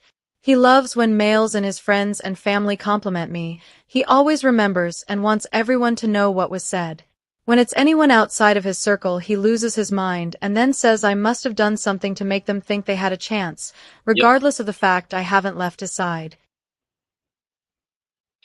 Okay, so you got you a double-edged sword here. You got your big conundrum. I just want to touch on the fact that y'all are separated, meaning that y'all are married, but y'all are not working on your marriage right now. So y'all have a lack of communication with one another. So that's just a big issue. You're claiming that he's doing everything he's supposed to do as a man, protecting your family, taking care of your mother and everything to that effect, but you don't value the fact that he's willing to go down to the store, find the identity of this guy, and potentially find this guy and go whoop his ass. That's what men are supposed to do, is protect their family. Protecting their families to make sure that society knows that when this woman walks into this building, you make sure that nothing happens to her, or I'm going to come and deal with you. Right? It's the same way that when a parent goes down to the school and tells the teacher, tells the principal that if something happened to my child, I'm coming back to the school and I'm coming after you, not the child. You understand? It's the same thing. Protecting your family members, the husband protecting his wife. You don't want him to step up and be a man because you're embarrassed at the fact that you allowed a man to carry on with you throughout the day. You're going to say, oh, well, he took my bags and this, that, and the third. Look, at no point did you grab your bags and run. you've got this guy following you around, carrying your stuff, and you're being polite. That is giving the wrong signal. You don't want him here. Help stop beef. Soon as he starts grabbing your shit, that's we were taught this in the 80s. Help stop beef. You start screaming that at the top of your voice as a woman because he touching your bags. You didn't give him permission to touch your bags. At the end of the day, he would have, if his goal was to flirt with you and try to pick up a date with you, help stop beef being yelled at the top of your lungs would have had him drop your bags and walk away from you. The situation would have been done. But because he's flirting with you, you're allowing it. You're not articulating a true rejection. He's carrying your stuff. It's convenient, but it's inconvenient at the same time. You're giving mixed signals here. Now, I'm not going to say that the dude wasn't too persistent, because he probably was. He probably was excessively persistent. But you were also probably excessively attractive and then overly exposed, which this exact experience where, let's say the woman was victimized by the man because the man was pushing up on the woman, didn't care if she had a husband because they're separated, and she let that be known and didn't want to leave her alone. The way she's dressed articulates, I am available. And society teaches men that women expect men to pursue. I think that's stupid. If I ask and you say no, then I should say, you know what, I'm gone. If I don't say, well, fuck you then, and I'm out. You know, so but where they're like, oh, well, if he asked the first time and I say no, why he didn't come back and try again? Well, why the fuck am I trying again? Because if I say, hey, can I get your name and your number? I want to get to know you better. No, like you, I got a boyfriend. But wait, hold on a second. Let me get to know you better. Nah, I'm not interested in you. Come on, look, let me talk to you a little bit. You know, I work at the bank. Oh, well, in that case, why do we got to do this? Why do we got to do the song and dance? If I am interested in you and you are truly available, then you should be able to determine by my decision-making skills, not by my wallet, that I could potentially fill a position in your life. While you may not need it, you could benefit from it. Now, by giving me an opportunity to show you what kind of man I am, you may decide that this is the kind of man that I would like to stay with for the foreseeable future. And that's where the relationships come from. If I walk up and you don't like my outfit is not my decision-making skills. Technically, you can say they are, but if I'm wearing what I have to the best of my ability, based on the dynamics of the situation that I'm in, or I put on something that I knew that I was going to do something that would get my nicer things messed up, and I'm wearing something that is sacrificable, and you see me on a day where I'm wearing a sacrificable outfit because like I was going to change the oil in my car, so I wore some old clothes, and now I'm done and I'm out and I'm covered in oil and I'm looking like trash, and you're looking at me like, oh, well, you know, I don't like talking to dudes that look like trash, but I got 3-piece suits all over the place. Probably have a whole Steve Harvey clothing line, but that's not what I'm going to wear when I change my oil. The fact is that I decided not to wear my expensive clothes to change my oil, which was a good decision. But you don't value the fact that I don't look like $1 million when I'm walking in front of you. So you don't have value in me as a man. You have value in me of the money that I have. And that actually says a lot about you. So when a man approaches you, if you're married, you're married. You should still have your wedding ring on, which should have ended the fucking conversation right there. So again, you're separated, which means you're probably out there shopping with your husband's money without your wedding ring on. He asked you about it. You might have said you were married, but then you implied that you were also separated. And because you implied that you were separated, the man knew that because you're separated, you're leading to a divorce, which means you are available. So now it is his ability to see what you're willing and capable of doing. And you're going from shop to shop, not trying to get help. You're shopping with another man. That's what you're doing. You're shopping with another man, because if you needed help All you had to do was walk into the very first shop and say, call the police. That's it. That's it. And go one step further on him. Point at the man that's holding your shit. Because he don't think he's doing nothing wrong. But what you calling the police on me for? Because you won't give me back my stuff, and I don't want to have anything to do with you. That's a deal breaker. Ah, Chrissy, I really appreciate that. These are the things that makes a lot of sense. So if you go to 3, 4, 5 different shops, you're going on a shopping spree. You got this strange man that you don't know following you all afternoon, going on the shop. That motherfucker thought that you wanted him with you, carrying all your shit and stuff, walked you to the cab, gave you your stuff into the cab. You just hanging out with this dude, and now you're going to go back and tell your husband, oh, I felt uncomfortable. Because he wasn't buying everything? Like what? Why? Because if you really didn't want him there, you would have made it clear that you didn't want him there. Because I can tell you right now, I, as a man, can go anywhere in the world and make sure that other men know that I don't want them around me by making it clear to them to get away from me. And I know plenty of women. I got sisters, I got aunts, I've got, all these women that I know that are more loud and boisterous about it than I am. And me, I walk around with a Second Amendment. So, you see the pistol on the hip, you already know that if I'm unhooking the strap, letting you know that I'm a quick draw, you already understand I don't want to fuck with you. So I respect being polite. I respect being courteous. But I also expect you to be clear about what you don't want. Because this makes it harder for men, good men, not bad men. This makes it harder for good men to stay in the position of good men, because a woman will demonize a man as a creep if he tries too hard. A woman will demonize a man as a creep if he does too much. A woman will demonize a man as a simp if he gives away too much of his resources with no expectation of reciprocation. We have no guideline as to what is effectively enough. We either aren't doing enough and we ain't shit, or we're doing too much and we're a simp. We aren't doing enough and we're a dirtbag, or we're doing too much and we're a creep. There is no standard. It changes woman to woman. The goalpost never stays still. So to help a good man stay a good man, you have to make it clear. If you're not married, I'm not married. If you're not in a relationship, I'm not in a relationship. But I would not like to start one with you.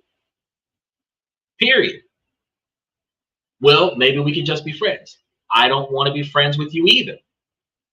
You don't even know me, but I don't want to get to know you. I came here to shop. I didn't come here to make friends. I appreciate the gesture. Have a good day. Don't touch my belongings. Be clear. You didn't have to lie. And most women are conflict avoidant. Oh, I've got a boyfriend. No, and they ain't had a man in their life in 5 years. But I have a boyfriend is you're believing that will deflect a man who could get two shits about if you got a boyfriend. You got a boyfriend. Okay. What's that got to do with me? They made a whole song about that. I got a man. What's your man got to do with me? Y'all remember that song? We live on that now. You got a man, but that man is expendable. I can replace him. Right? So if you're in a relationship, that's not the excuse. The excuse is one, I'm not interested in you. And then two, I already have somebody that I'm interested in. So one, I don't want to be friends with you. I don't want to hang out with you. I don't want you to follow me around the store. I don't want you to carry my bags. I don't care if I got too many of them. If I got too many of them, I can take them to the car and go home myself. If I need a man, I'll call my husband or I'll call my boyfriend and let it go at that. Now, if he don't want to stop, then get loud. But, leading people on, and I know that some of y'all don't do it on purpose, but some of y'all just instinctively lead people on. Because y'all will start up a conversation and, y'all get y'all emotional validation and y'all think, oh, he's a nice guy, it's a good conversation, it occupies my time while I'm browsing through the store looking at some Chanel products that I'm about to go pick up. And the whole time, this guy is only talking to you because he either wants to hook up with you or he wants to start a relationship with you. Y'all need to out the gate. If y'all came to shop, y'all didn't come to talk. So, I don't even want you to pay for my stuff. I'm not interested in whatever it is that you got to offer. I came here alone. I'm leaving alone. And I'm going to be honest with y'all. Even as a grown-ass man, I've been into some karaoke bars, restaurants, and other such places like that. I've been sitting at a table. Started off sitting at the table by myself. And within 3 hours of sitting at this table, I got 5 people that I don't know sitting at the same table with me. And 3 of them at least are girls. And I'm sitting there drinking for myself. I ain't buying nobody nothing. Doing my own thing, minding my business, right? And somebody will insist upon me compromising my position. And I got to let them know, ma'am, I came here to get 5 or 7 drinks and then leave. I came by myself. I intend on leaving by myself. That changes the whole dynamic of what all we talking about. So you're not about to get on my bar tab. I'm not about to bring you home.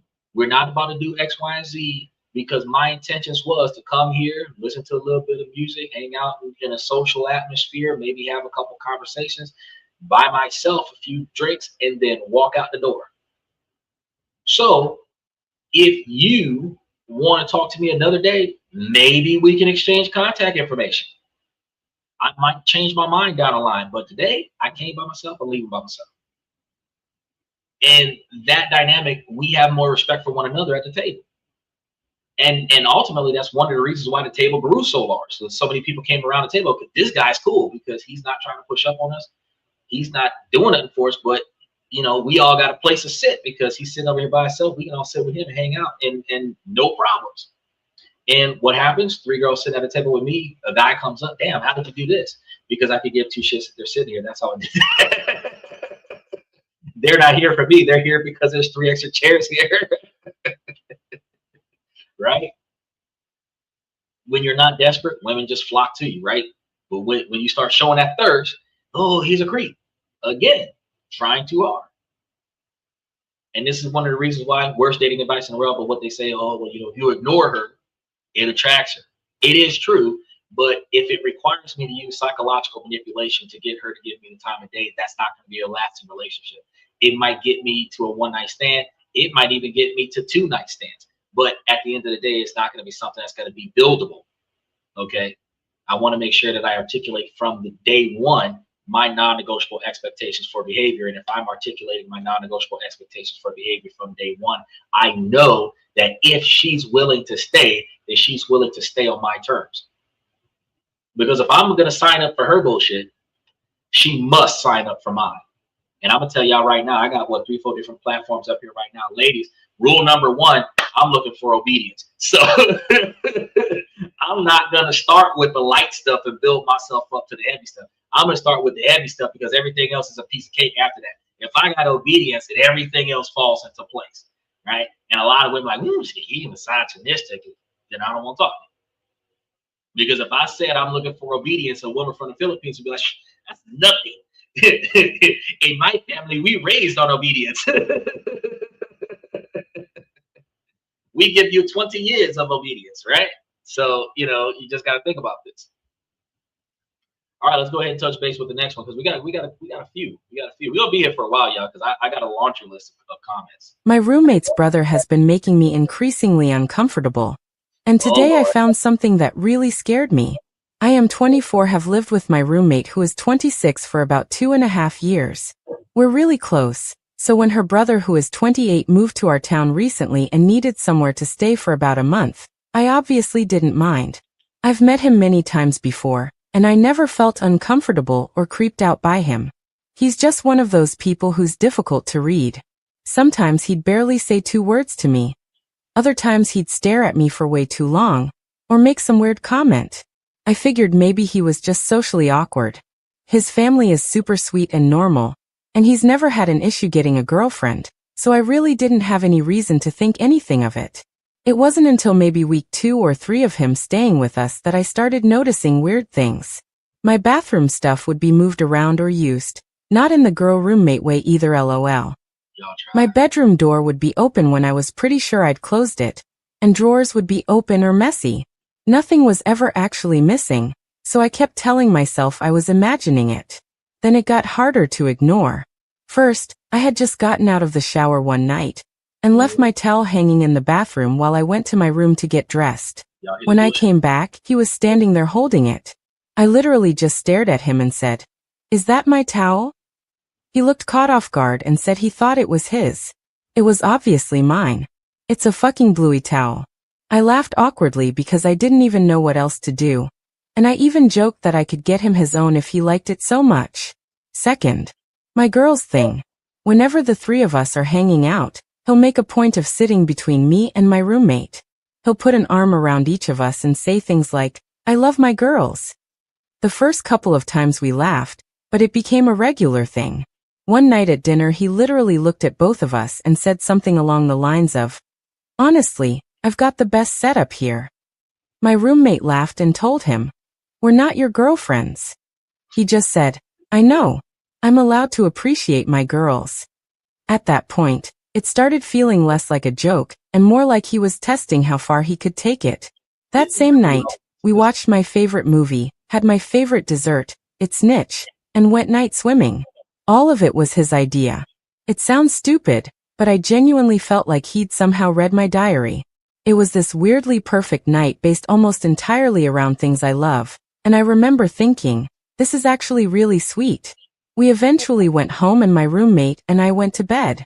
At some point during the night, I woke up because someone was getting into my bed. Blessing because I sleep ridiculously hard. It was him.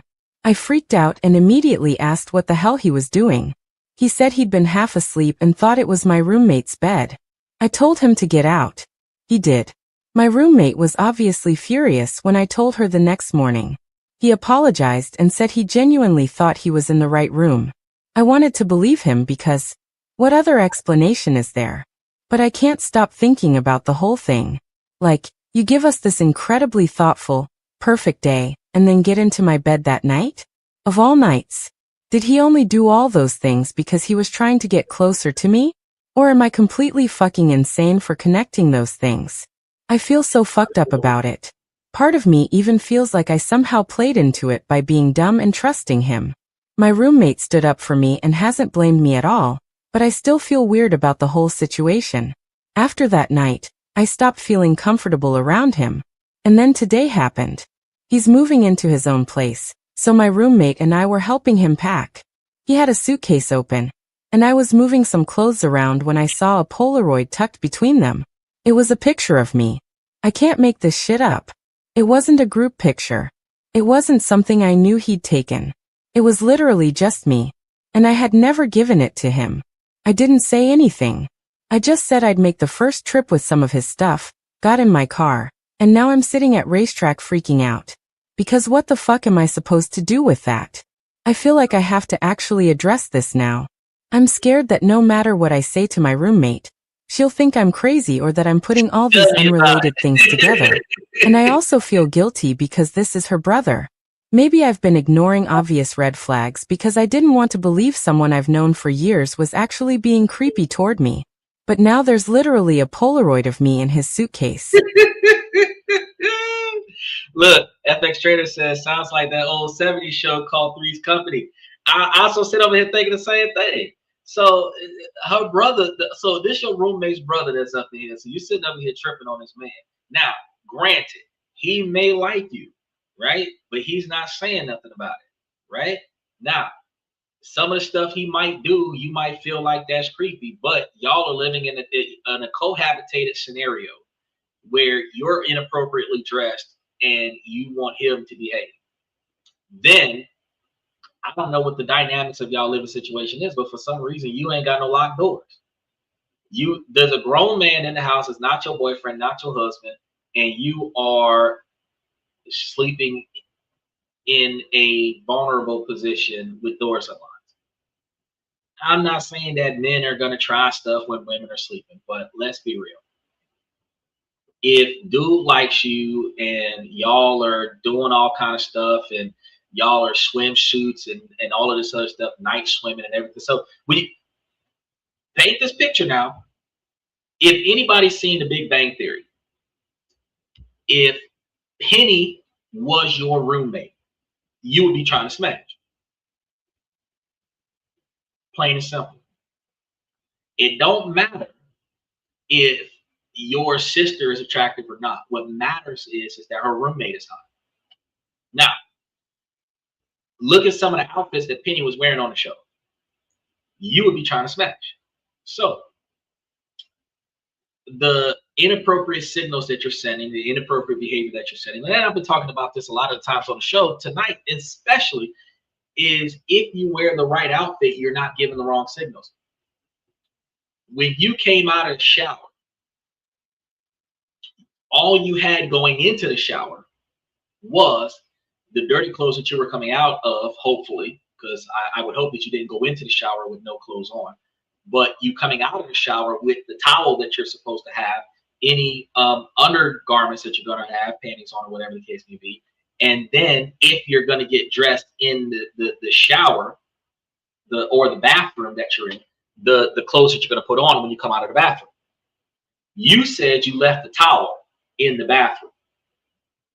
So there's not that. You didn't come out of the bathroom wrapped in a towel. I know there's a lot of women that like to drip dry, air dry, whatever the case may be, instead of drying themselves off and putting on clothes so that they can be presentable. They instead will walk around the house just wrapped up in a towel. If that towel comes off, they're completely naked underneath the towel, and they think that you as a man are supposed to behave in that scenario. She is supposed to be appropriately dressed. You went from the bathroom to the other side of the apartment without appropriate clothes on, in a house where you knew for at least the last 2 weeks a man was there that isn't your boyfriend or your husband. That was inappropriate. That sends mixed signals. That sends mixed signals. Because the only time that a woman will parade herself through the house half naked is if she is showing her body off to the man in the house. He's not going to sleep with a sister like that. But they share the same bed, so him and his sister platonically sleep in one bedroom. So him crawling into a bed next to a woman is not going to change anything, whether it's you or whether it's her. If y'all got hammered and he crawled into one of the bed and he was half asleep when he crawled into the bed, he wasn't trying to do nothing but go to sleep. But, let's say from, creepy side of things that, let's say dude was being creepy. Let's say dude had the hots for you. He was staring at you unnecessarily long periods of time because he's attracted to you and didn't know how to say it. Socially awkward because he's attracted to you and didn't know how to say it. You're still coming out of the bathroom with no damn clothes on, knowing that this boy is here. Why are you making a bad situation worse? Then let's go into roommate scenarios. I don't know how many of y'all have ever lived with somebody else, but usually when y'all have no boundaries, y'all allow each other to go into each other's rooms. Y'all got stuff in your room that may belong to the other person. And I'm going to be honest with you, ladies. Y'all use men like gophers. His sister could send him into your room to go and get something that belongs to her that you borrowed because she don't feel like asking you for it, and you might not be home at the time, or you might not be in a room at the time, and he'll be up in there rummaging through trying to find it, not see it, or find it and come and get it. You don't see none of your stuff missing because whatever he took out of the room belonged to his sister, and that makes the man look like a creep because he was sent in there to go and get something, but now all of a sudden he's a demon for going in there and touching your stuff. If y'all set non-negotiable expectations for behavior, nobody comes into my room for any reason. He should be held to that same expectation. If you want something out of my room, I'll go get it and bring it to you. Now, locks inside and outside of the room. This is where you don't have to worry about, because locks keep honest people honest. If the door is locked when you're not in the room, and the door is locked when you're in the room, he's not in the room without an invitation from you. So again, back to the pool thing. Y'all went out there, y'all did all this stuff at the pool, you came back. If he would have been trying to go to bed, and he was honestly going to the wrong room. The room he's belonging in is not locked. If he jiggles the door handle and the door handle doesn't lock, it doesn't open, that's not the room he's supposed to be in. Now, under that circumstance, if he tried to break the door down, if he tried to pick the lock, then he would be deliberately forcing his way into a situation that he's not invited to, and then you can say he is truthfully being creepy. But if you, especially as a woman, in your lingerie, in your, because I know some of y'all like the free ball, some of y'all like no bottoms and all this other stuff, and then you're saying that you sleep heavy, you could be completely compromised before you wake up. Why the fuck are you doing that locked? Why is it not locked? I'm a grown ass man and I got a pistol on my hand, and all my doors is locked. So you, as a female in a house with a man that's not your boyfriend, and why is the door not locked? That makes no sense to me. Now, wrapping up this particular comment here, so he's leaving because he was only supposed to be there for a month. He didn't overstay his welcome. He's leaving. You're helping him pack his stuff.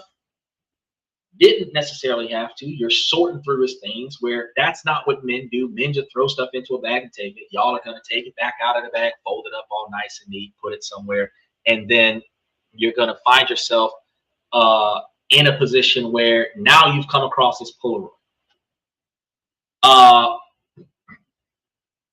In 2026, Polaroids are not a thing. So you're going to find that creepy just because it's a Polaroid. But in 2026, we point our cell phone at everything and either take a video or take a photo without asking the person that we're pointing the phone at if it is okay. As long as everybody in the area can perceivably see it, I'm either going to get a video of what you're doing or I'm going to get a photo of who you are. I ain't asking you if it's okay with you. I'm just going to do it. Because it is on the phone, you may not know that the photo was taken, because not everybody has that camera lens kind of thing happen on their phone sound effects. A lot of people have their sound effects turned off. So as soon as they pick their phone up, the difference between them sending a text message and recording your behavior is what button they push, because you can't really tell until you look at the screen. So every time somebody pulls out their phone, unless they got their backlight on where you know that it's recording, if the back of the phone is pointing in your direction, there's a 70% chance you're either being recorded or they're taking photos of you. Believe it or not, that's the society that we're in right now. Now, we're okay with that. Across the board, we're okay with that. Nobody ever complains about a cell phone until you see that backlight pointing directly at you, where you know that you are the subject of a recording. Now you're uncomfortable because you might get caught in the wrong position and that position be viral, and you don't want to be socially embarrassed. You don't have to be committing a crime. You don't have to be doing nothing that's against company policy. You just don't want to be caught in a I fucked up situation. Trip, fell, clothes ain't on right, hair messed up, wig fell off. You don't want to be caught in an I was compromised situation and that get viral. So you don't want to be recorded. I respect that, but you got to understand, when it comes down to the Polaroid old school scenario, you found a photo. He might have wanted a photo of you to remember you by because you were an awesome person, and you know, he really liked you. He should have asked. It would have been more appropriate to ask, but you're getting rid of him. He's moving out. He's not living with you anymore. Y'all can change the locks and keep him on an invitation only basis. You can have the conversation with his sister after y'all have dropped him off that you don't want him around you because of the Polaroid or all of the stuff that you've experienced over the last 30 days. It is what it is. But for you to be at the gas station, bringing his stuff to his new place, where you're going to be inside of the house with him, unpacking his stuff, you are putting yourself in an unnecessary compromising situation, and now you feel uncomfortable about being in that situation. You don't have to bring his shit nowhere. That's not your brother. That's her brother. Soon as you seen that Polaroid, you could have just made an excuse and said, hey, I got a phone call, I got somewhere to go, and just left. And let them deal with that. And then call her later. Did y'all finish moving? Because I'm almost done doing what I gotta do. And then when she said, yeah, oh, okay, yes, well, then I'm on my way back. And just avoid him after that. You know? But no, don't go confront him about the Polaroid, because you're going to try to embarrass him in front of his sister. And then the two of y'all are going to attack him, because that's what women do. You know, anything that a woman doesn't like and another woman's going to co-sign on that shit, it's going to be 2 against 1. The fact is that it only matters if you're still living in the same house. He got the fucking Polaroid. Let him have that bitch. It's not of you in a compromising position where, oh, you caught me like naked or something like that. But you were walking through the house with no clothes on, fresh out of the shower. So I don't understand why he didn't get that in the Polaroid. You know, this is the double standard. Now, let's talk about this one thing real quick, because he was saying to my girls thing, and I know a lot of women are going to say, oh, man, this guy. Look. Everybody in the house is the man's responsibility. Plain and simple.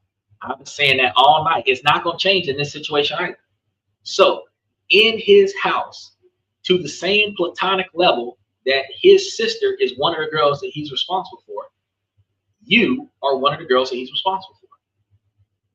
When y'all go places together, he's going to protect you the same way he's going to protect his sister. Y'all are his girls, not his hoes, not his, you know, prostitutes or whatever, the girls that he's responsible for. So if a man walks up and starts pushing up to you and you don't want that guy talking to you, he's going to fight that guy for you. Now, you'd be okay with that. But you don't want to be labeled as one of the girls he's responsible for. A husband can say that. A husband, a wife, and 3 daughters. All of these are my girls. A husband, a wife, 3 daughters, and a sister. All of these are my girls. A husband, a wife, mom, sister, auntie, and 4 female friends. All of these are my girls. If I get into a van with 12 women that I'm responsible for, those are my girls. Those are the girls I'm responsible for protecting. That's part of my tribe, right? Now, y'all don't have to like being labeled as part of a man's responsibility, because feminism has corrupted women into demonizing a man when a man is actually doing what he's supposed to do. But at the end of the day, as long as y'all lived under the same roof, his responsibility as a man is to protect and provide. So even if y'all were split the bills 3 ways, his responsibility to protect as a man, as a masculine man, it's not going to change. It's not going to deviate simply because you're not his girlfriend. A man's responsibility to protect and provide is fundamentally exactly that, not conditional to if that's his girlfriend, which is why a man will run into a fire and save a woman that he doesn't know, give CPR to a woman he doesn't know, pull her out of a fight, keep her from getting hit by a car, go and get her if she's drowning, you know, fight another man for her. He don't know the woman that he's fighting for, but he'll fight another man for her because she's being attacked by another man. Because a man's responsibility is to protect indiscriminately and then provide. So even when you can protect yourself, if there is a man there that can protect you, you default to it being his responsibility. Women don't say, no, that's okay, I'll fight this fight, and jump in there like Xena Warrior Princess. No.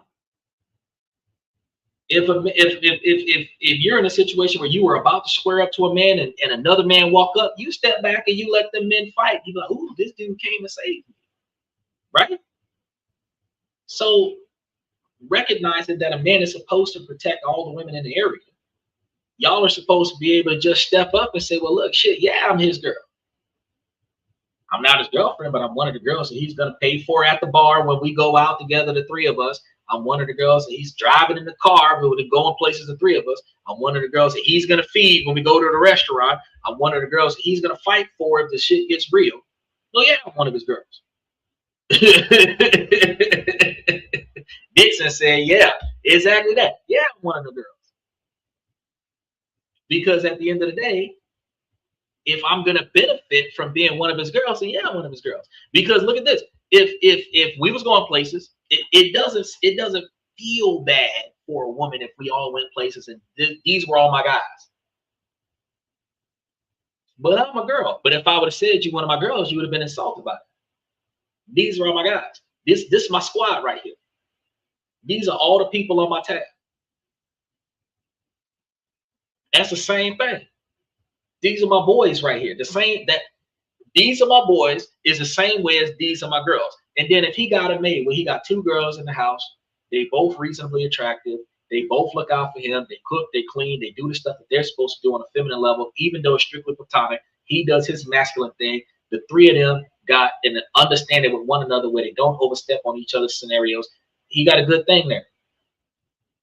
You know, he came into town. He didn't have his shit together. They kept him so that he didn't have to struggle, so that he can get on his feet and be able to step off successfully in an appropriate fashion. He's got it good. He wasn't lying, because a lot of the times we gotta deal with bullshit. We get oppressed by somebody because it ain't our house. We get talked down to. We get mistreated because it's not our place. We have to pay extra because it's not our resources. You know, we get, when we walk into a scenario where this isn't our stuff, we get dogged out. So when we're in a situation where we're actually appreciated and respected, bro, that's gold to us as men. Women don't experience that, because in order for a woman to feel comfortable, what men usually do is surrender. Period. We surrender our house, let you change it however you feel comfortable so that you can feel comfortable here. We surrender our car and let you change it so that you can feel comfortable. We surrender our bank account and let you spend our money so that you can feel comfortable. We surrender. If we want something, we got to have a man cave. We have to have a specific room that you don't fuck with. But everything else is yours. It's going to be a specific room that nobody else goes to neither. A garage, the basement, the shed in the back, like Quasimodo, far away from civilization. That's where my stuff is.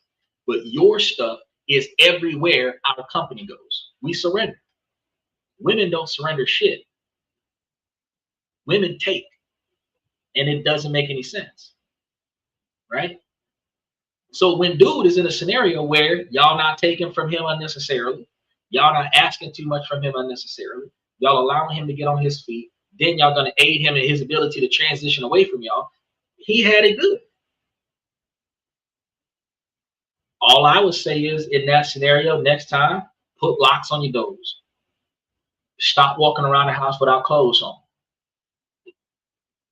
Y'all went damn near skinny dipping in the middle of the night. Stop doing shit like that. If you don't want this dude to think that he got a shot, stop behaving like he got a shot. You know what I mean? Y'all want to go night swimming? Y'all could go night swimming, but you go night swimming with some damn jean shorts on that go down to your kneecaps and a full-on long white tee like Lil Jon and the East Side Boys, where he know that he ain't got no shot with you. But you put on a bikini, you're putting on a bikini for him. You're not putting on a bikini because that's what you wear to the pool. Because you could have had on some boxer briefs, you could have had on some capris, and you could have just went into the pool with like a long sleeve shirt on and some long pants and just jumped in the pool for jumping in the pool. When you put on the bikini, you put on a bikini to show off your body. You don't put on a bikini because that's what you're supposed to wear for the pool. Y'all gotta understand that. When y'all remember when we was kids, because I'm talking to grown folks right now. Y'all remember when we was kids, 15, 16, 17 years old, we used to go rope swing by the river or the lake or whatever the case may be. We did not go there prepared to go swimming. So what we did, we took off anything heavy, whether it was a coat, a shirt, jeans, anything that would not help us float. We would take that off and then we just jump in the water. Boxes, briefs, long t-shirts, whatever, we just go in there and just jump in the water and do what we gotta do. Right? But when you knew you was going to the beach party, that high school bonfire on the beach, what you did that time, completely different outfit. Now you got the sexy bathing suit on, the 2-piece string bikini. You got your shorts folded in half and unzipped in the front instead of it being completely fastened. You got the shorts so short that your booty cheeks is hanging out the bottom. Not the same way as you would have dressed if y'all would have rode y'all bicycles to the river like the Goonies and just rope swing and played in the water. See the difference? So when you go night swimming, you putting on a bikini, and you start diving into the water, you were showing off your body. You were doing that to get his attention, whether you know it or not. Because if it wasn't about him, if it was about playing in the water, you would have been dressed like you can't see me in a bathing suit because you're not my man. And if that would have been your mentality, he would know she is not going to give me a chance because she will never let me, she won't let me see her ankles. She won't let me see her elbows. She won't let me see her shoulders. She won't let me see her midsection. She stay fully clothed all the time I'm there. I already know that she's off limits. She's showing me she's off limits. But the day that you walk from the bathroom to the bedroom with no damn clothes on, knowing I was in the house, you telling me that I got a shot. You telling me that I got a shot and I got there too late because I could have took that shot between the bathroom and the bedroom and caught you on the couch with it. Women are going to disagree. Put your comments in the comment section if you disagree. If you believe that a woman should be able to walk through the house butt ass naked with her sister's brother in the house and they're not dating, let me know, because I think that that's inappropriate. I think that you're giving the wrong signals.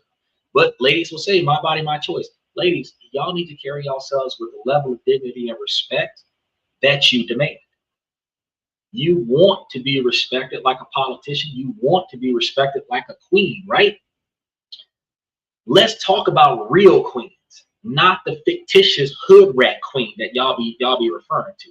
Real queens. When have you ever seen a real queen of England look like the thoughts that demand to be treated like a queen? When? Out of all of the queens in England, I don't know every other country that's got a queen in it, but we got England, you got probably Finland, like all of the countries that have a female leader in that country, where the country is run by a woman.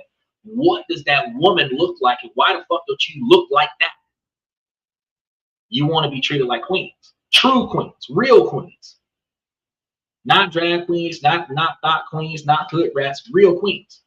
Real queens got pantsuits that are appropriately fit, not skin tight, all the way down to the ankles. Got dresses all the way down to the ankles. Got skirts past their knees. Got shirts and blouses that are up to their elbows or past their elbows. No midsection showing, no back showing. If they got their neck showing, it is not showing cleavage. Them women demand respect, but they carry themselves respectfully. When have you ever seen the queen of any country on TMZ for doing something inappropriate, for dressing inappropriate? It ain't never happened in my lifetime. But the average Western American woman is always dressing like she's for sale. She's always dressing like these female rap artists, overly exposed. But you want to be respected for your mindset and your skill set. But you are projecting all of your private parts. You are overly exposed. There's every orifice of your body is visibly seeable by the general public. They don't have to have an imagination. They can just look at you and just assume. Right? And you want to be respected after that. That's an impossible ask to have. You have to dress the way you want to be treated. So if you wearing like I've seen on social media, the woman that had the jean shorts on, and then she had the jean jacket that was covering her chest with no shirt on, that looked attractive. But what that was saying was, I'm easy. Now, any man that approached her and treated her like she was a one-off, she gonna get mad. Oh, you supposed to treat me like a lady, but you're dressing like a hoe. You dressing like you for the streets, but you want me to respect you like your wife material. You got to dress like your wife material. You got to dress like a soccer mom so I can treat you like a woman that's worth being married and turned into a soccer mom. Because effectively, I'm not turning you into a soccer mom. You are soccer mom material. You are the kind of woman that deserves to be in a upper middle class lifestyle with the HOA and on the PTA with your own yoga instructor, your own tennis instructor, your own CrossFit instructor that I pay for. Because that's how you carry yourself. But if you carry yourself like Denise to CJ on San Andreas, where all you about doing is some hood shit, then what am I gonna treat you like? A hood rat. Y'all gotta carry yourselves better if y'all want to be treated better. Because again, if a man wants to be treated better, what does he gotta do? He gotta pull up his pants, put on a belt, tie his shoelaces, come out of that street gear, start putting on suits. Because a man is not gonna be respected if he's dressing like a thug. A man is not going to be respected if he's dressing like the children. And children are like 26 years old nowadays. If a grown-ass man at 35, 40 years old is dressing the way we was dressing in 1986, pants hanging off you behind, long white tees, ain't nobody going to respect us. So if we want to be respected, we got to change the way we dress. Y'all got to take that into consideration. All right, let's go ahead and touch base on the next one. Y'all gonna learn with me today. Is it time to walk away from this friendship? How do you know when it's time to walk away from a difficult friendship? I am 36, have been friend with a guy who is around 35 for 12 years or so. We met because he was dating one of my friends, but we became friends 1:1. He wasn't just my friend's boyfriend. They eventually broke up and I lost touch with her, but I'm still in contact with him, etc. We know each other very well. I can read through him and same for him. We get along great. Had plenty of fun times over the years, and some more vulnerable moments as well, etc. We navigated breakups, life changes, grief. He's definitely one of the person I care about the most. We used to live in the same city, now we live in different states. We were still really good at maintaining a friendship till a few years ago. He started seeing a woman, and he is now in a emotionally abusive relationship, I think is a fair description of it. From the start, she wasn't comfortable with him having female friends, so he distanced himself a bit, which really sucked. And it's getting worse and worse, and I'm not sure how to navigate things anymore. I can't text him whenever I want to, even if it's to say happy birthday or something, because if she sees that he gets a text from a girl, she'll blow up and yell, and threaten to hurt herself, etc. So most of the time I have to wait till he calls, which is every 3 months maybe. When he calls, it's great. We sometimes spend 2 to 3 hours catching up, but then we hang up and I feel sad. He seems so miserable, and he tells me so, but he feels like he has a responsibility towards her as he's her only support system, so he doesn't want to leave her. He's also afraid that she's gonna hurt herself. I hate being the secret friend. I almost feel like we have to be secretive like a mistress or something. It's messed up. I hate that I can't send him a random text or that I can't visit him because he would have to lie and it would cause drama, etc. I deeply care for him, but I feel sad every time I think about our friendship. I've been thinking about texting him saying that I care a lot about him as a friend, but this is exhausting, and I'm here if one day he has space for a friendship again. But it also hurts a lot thinking about walking away from this. How do you know when it's time to walk away from a friendship? Or do you stick with them even if it makes you feel sad?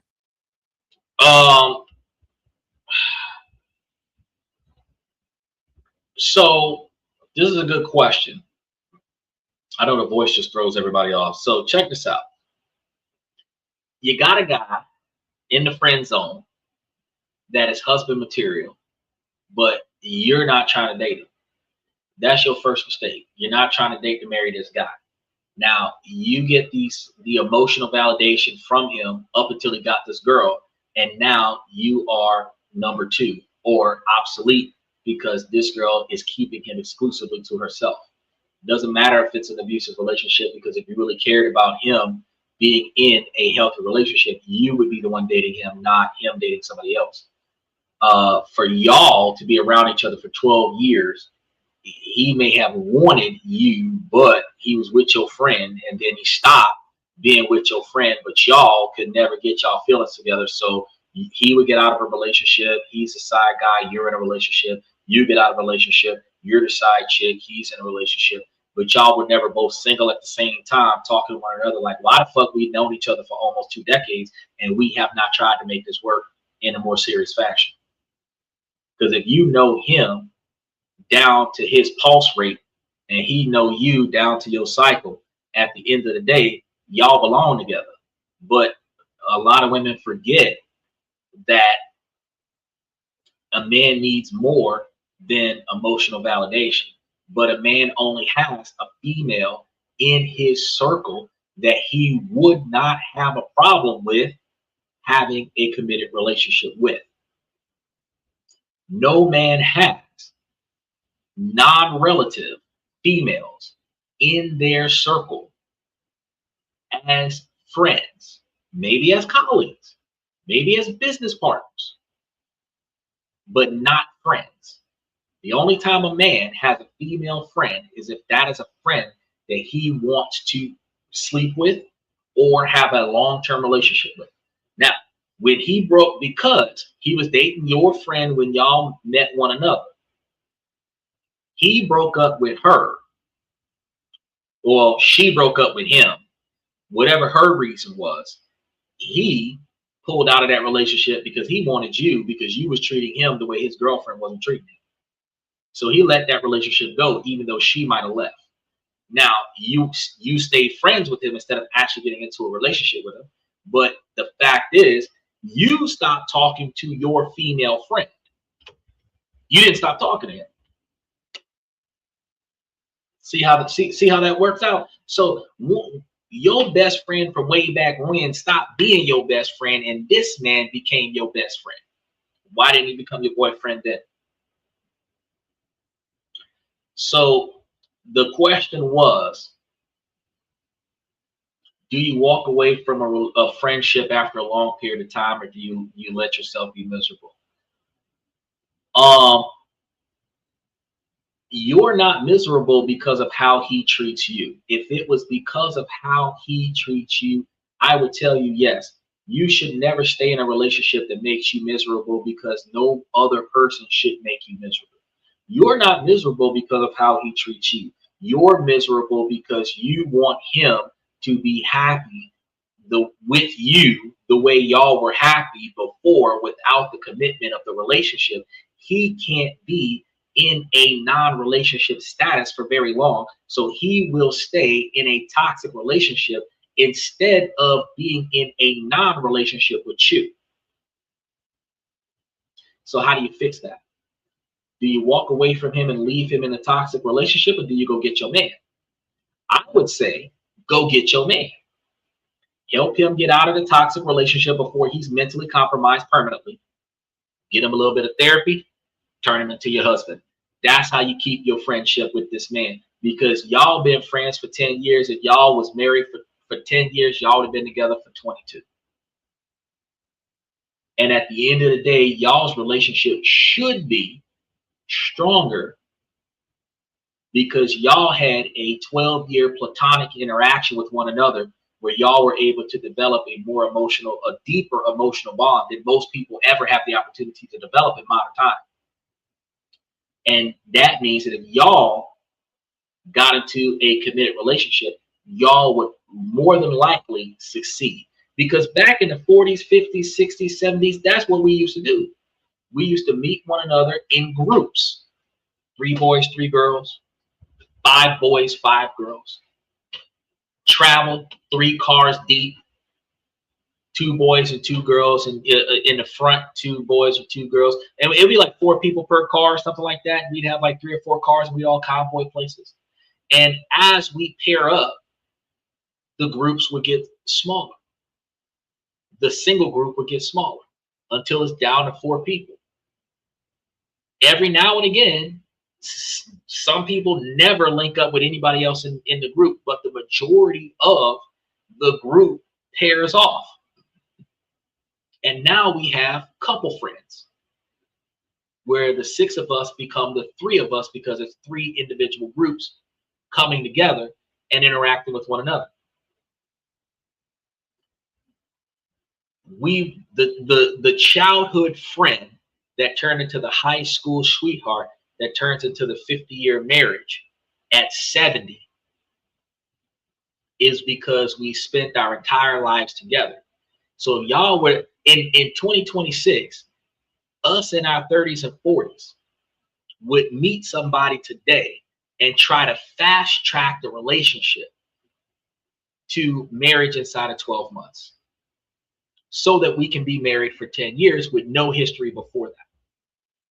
But at 46 years old or 36 years old, we would want to have that 5-year relationship before the 10-year marriage.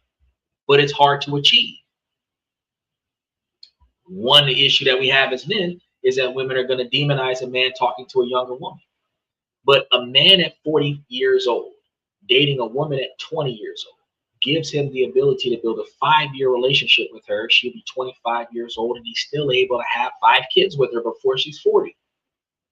A man at 40 years old dating a woman at 35 years old, he's not going to be able to date her for 5 years and be able to get 5 kids out of her before she's 40. Then the man who wants children, if she's 38, the pressure is on, because in order for her to give him 1 kid before 40, we've got to really start knocking this back in 39. We got less than 6 months left. In order for the man to be able to give the woman a long enough period of time to grow comfortable with the man, feel safe and secure with the man, be able to agree to terms and conditions, the timeline has to be longer so that it's no pressure. And because the timeline has to be longer, you have to add 5 years plus 2 years for every kid that you want to have. You want to have 3 kids, that's 11 years. Before 40. And what's 11 years before 40? 29?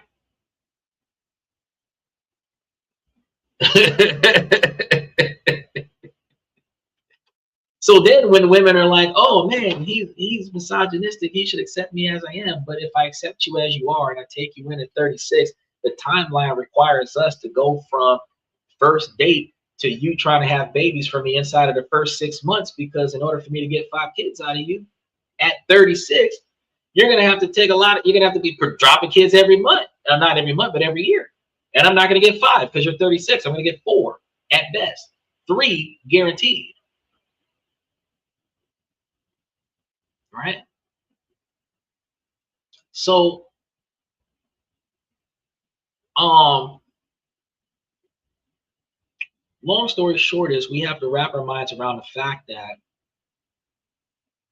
we need to stop living exclusively for ourselves when we are in a relationship, whether it's a romantic relationship or a platonic relationship. The other person should matter as much, if not more, than we do. Why? Because you want to be loved by the other person, which means you want the other person to prioritize you. Now, since this is the fundamental basis of the situation from a first person perspective, why the fuck are you not prioritizing the other person? Ladies, make it make sense. If you want to be put on the pedestal, if you want to experience the excessive praise and the worship, then why are you not issuing that out to the other person? Didn't we talk about this before? Corinthians 1 through 31, treating others the way you want to be treated. You get a good man, you want to treat that man like he's a good man, so that that good man can behave like a good man to you. You want a good woman? Men want good women. So what do men do? Men treat the woman like she's his wife from day one, just so that she can stay. She ain't even committing. She's just staying. She's lingering and sampling what it is like to be a wife to this man. Like, what are my benefits? Because she's experiencing the benefits before she ever has to perform. But no woman ever produces wife material behavior from the first date. I ain't never seen a woman come out the woodwork and just start doing stuff that a wife would do from the first date. Not a lot of women know what a wife is supposed to do besides barefoot and pregnant in the kitchen and doing laundry and shit. But you really understand that a true wife, a truly valuable wife would have been a woman that would have organized the man's life. So from the first date, she would have been making sure that all your appointments was met. She would have been making sure that you're not being double booked on shit. Your personal life and your business life has a little bit of balance in there. If he's too busy to spend time with you, she would be going through your schedule to make time for her after helping you accomplish some of the stuff that's keeping you away from her. You know, This is the kind of stuff that women would do when they're like, oh man, this is a valuable man. Let me show him how valuable I am. When we ask women, what do y'all bring to the table? Not one of them will organize a man's life and then aid him in building assets and protecting those assets. Not one woman will ever say that. Most of the women, oh, I'm cute. Okay, but how does that help me? But when the shoe is on the other foot, let me take you to $1,000 dinner. Let me yacht trips. Let me trips around the world. Let me pay your bills. Can I pay your automobiles? Can I pay your telephone bill? If I did, then maybe we could chill. We had that song come out with Beyonce. What were we doing with that? What were we doing? And then that followed by it ain't tricking if you got it. So now I'm let me take care of you. Let me take all of your financial responsibilities and make them my financial responsibilities. And then entertain you on top of that. Which is why 41% of a man's income goes to his woman, and 23% of that is what she benefits from. 18% of that is just entertainment, which is actually money wasted out of the relationship. But the man is not benefiting from 41% of the woman's income. So how is she showing that she deserves to be in this relationship besides barefoot and pregnant in the kitchen? Because you're not looking at that check engine light like, hey, let me drop you off and bring your car to the mechanic shop and see if I get it fixed for you. I'm trying to tell y'all. But this is value. This is value. I know a cousin that could get this done for cheap. This is value. Y'all remember the first woman complaining about the man living in his mom and them house, but she ain't trying to help him get out of that bad boy. She want him to pay rent for her, but she ain't trying to aid him in home ownership.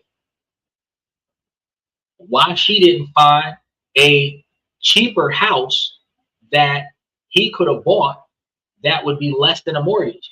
What she wanted, 4, 5, 7 bedroom house. I'm hypothesizing because she didn't say it, but usually big house, a big house with a yard, with enough driveway space for 2 or more cars, if not a 2 to 3 car garage kind of situation. And that kind of house would have cost more than what the man had. Y'all be wanting beachfront houses and shit, not knowing that the damn waves is going to destroy the yard. Y'all going to have strange folks in your backyard because the beach is for everybody, right? Ain't no fence up on the beach talking about beyond this point is private property. The beach is for everybody. So you're going to have strangers, usually teenagers in your backyard doing stuff they ain't got no business doing. But y'all want beachfront houses. And beachfront houses is fucking expensive. You couldn't just get a house in the middle of nowhere with no damn HOA on it. You know what I mean? And this is the issues that we have. So since men have to overperform as boyfriends, why are y'all ladies not overperforming as girlfriends? So to wrap up this one comment, you either preserve the 12-year friendship by making him your boyfriend so that he can stop being with this toxic woman, or you walk away from the situation because her toxicity with him is hurting your feelings, and to preserve yourself, you don't want yourself to be in a negative environment with her. So you leave, not because of him, because of her. You keep your lines open. So I'm not telling you to block the man or anything like that. But if and when he does call and tell you that he got rid of her, that is the moment that you turn that man into your damn boyfriend, because that's what your ass should have did 10 years ago. You just didn't. Now, let's try one more. One more comment for the night, y'all. I genuinely don't want my husband anymore. I'm so tired of him. He works 60+ hours a week.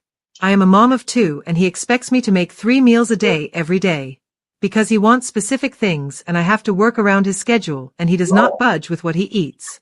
Breakfast was my only break, but now he wants homemade pancakes, not from the box mix, and I can't batch make those.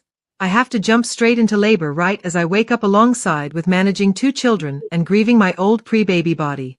I don't care about this man. He has zero emotional intelligence. Whenever I tell him how my kids are so tiring and I can't do this anymore and I don't want a third kid, he says, "How'd your mom do it with 6?"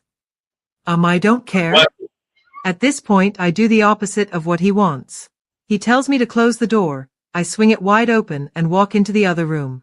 He makes my life so much harder. I don't like anything about him. He is a slob. The only thing he is good for is giving me money, and even that isn't good enough because I don't struggle with money and I'd rather work and be free from working for a man 24/7. I'm not attracted to him. He is dense. I think at this point I don't want any man. When I gave birth, he visited me 2x in the 6 weeks and would constantly say, "You're not on birth control. Okay, just stay at your parents' for longer." He would never call me. He wouldn't text me. He is emotionally unavailable. I don't want him and I don't want any man. I don't care if my rebelliousness brews a divorce, but I don't like the trajectory of my life because of him in it. It sounds like there's a lot of bitter resentment going on there. But one of the things that I'm hearing is that you do not want to perform the duties and roles of a wife or a girlfriend.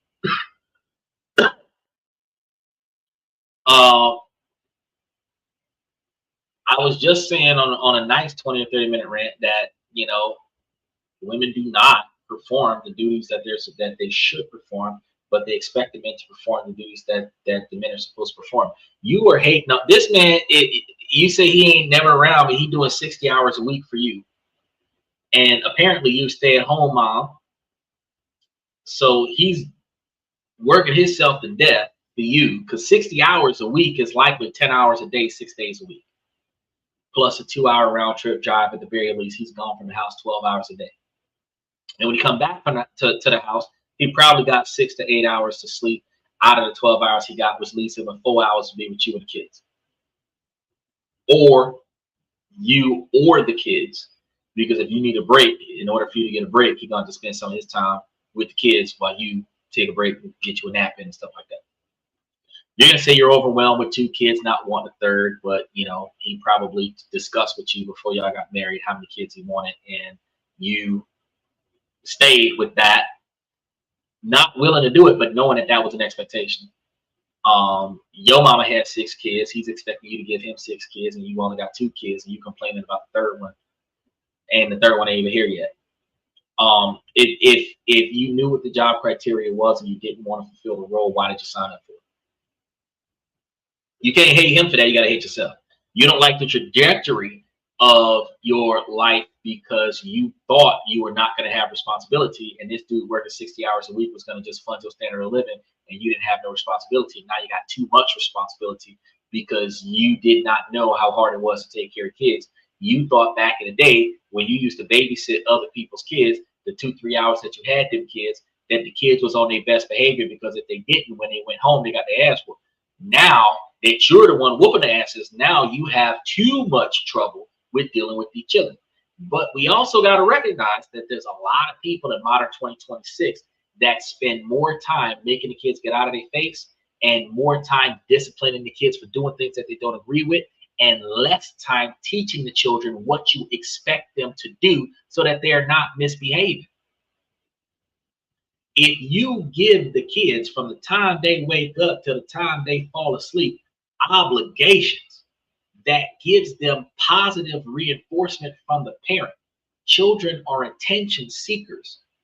So if you tell them exactly what to do to get your attention in a positive fashion, and it requires them to perform activities that benefit you, like, hey, you can't cook, you're not tall enough, but you can wash all the non-sharp dishes in the kitchen. You can wash all the non-glass dishes in the kitchen. You can vacuum, you can sweep, you can do some laundry, you can wipe down some windows, you can help me in the yard, you can, depending on how old the kids are, you can do stuff that makes my situation easier. Something as simple as just picking up your own dang toys so that I ain't got to go through the house picking them up makes my day less stressful. All right, high five. That's all. When they 16, 17, 18 years old, you got to give them $20 a day to do that shit. But when they 3, 4, 5 years old, a fucking high five, a hug, a pat on the head, a good job is all the damn child needs. Some juicy juice and some damn Snickers or something like that. It don't take a lot to make a child smile. So you sitting over here pissed off because the kids is bouncing off the walls because you make the kids go in another room and find something to do. They tear the place up, you clean the place up. Then they tear the place up, then you clean the place up. Then they tear the place up, then you clean the place up. But you know what? If you made them pick the damn room up and clean the stuff, they wouldn't be tearing stuff up no more. They wouldn't. I'm gonna tell you something. I actually was dating a single mom. She had 2 kids. One of them was 2, the other one was 3. When mom would leave the house, I would have the kids picking up their own stuff, cleaning the house. They would sweep, they would mop, they would vacuum, they would.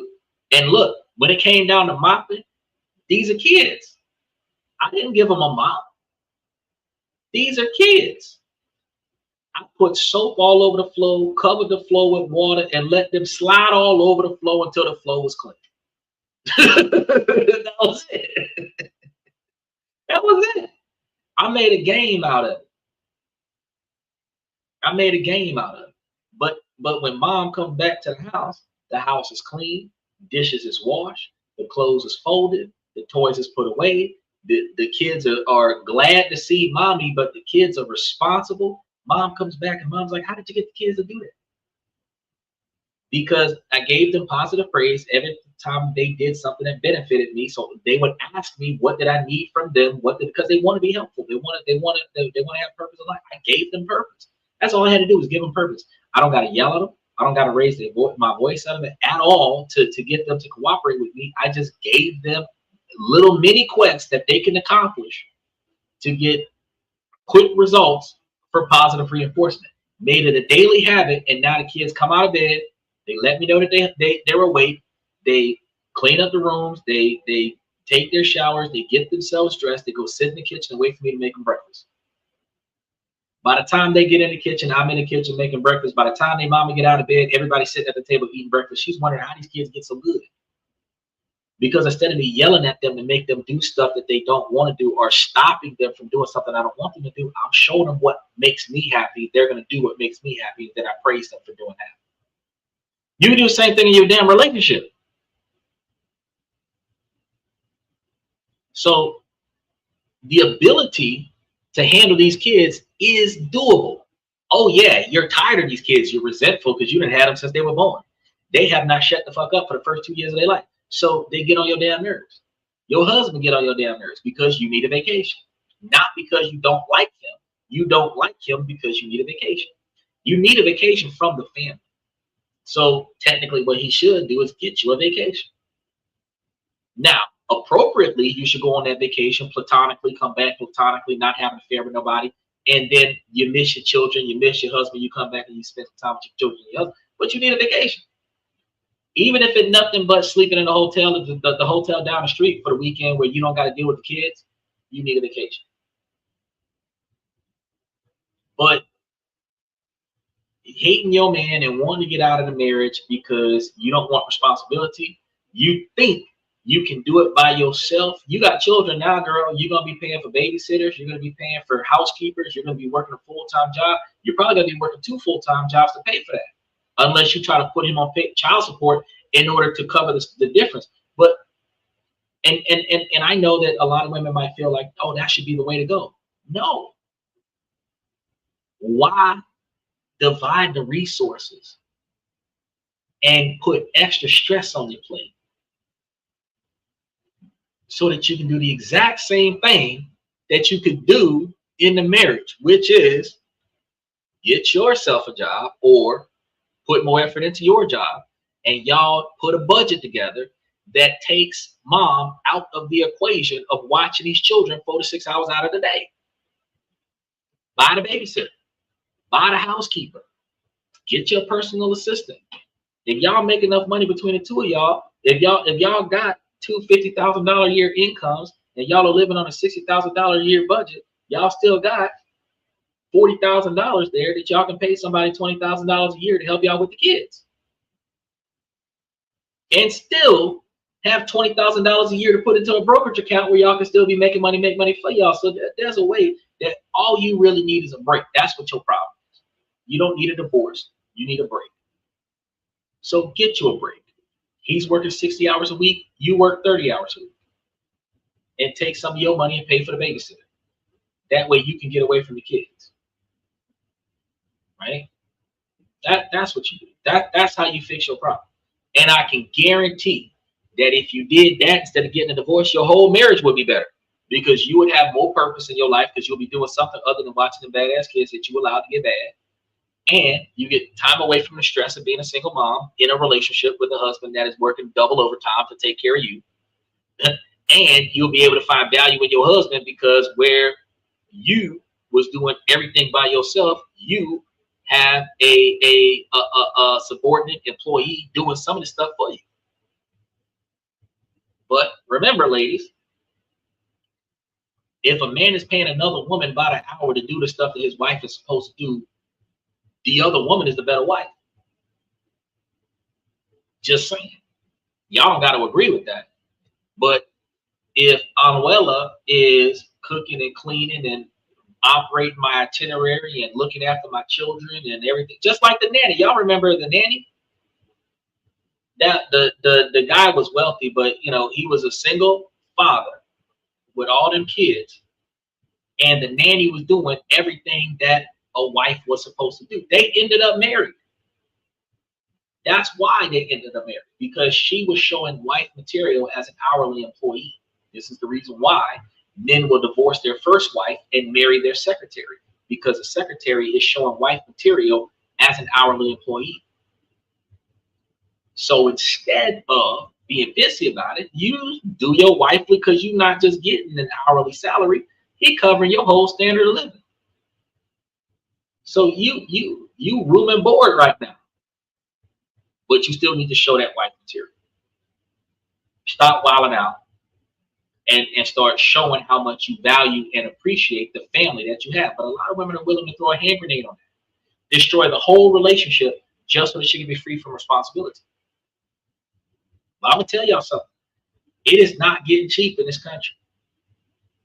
Just like with the other family that was living with their parents. It is not getting cheap in this country. More and more people got to pool their money together in order to sustain one household. In order for us to reach financial freedom, we have to spend less money on bullshit and put more money away.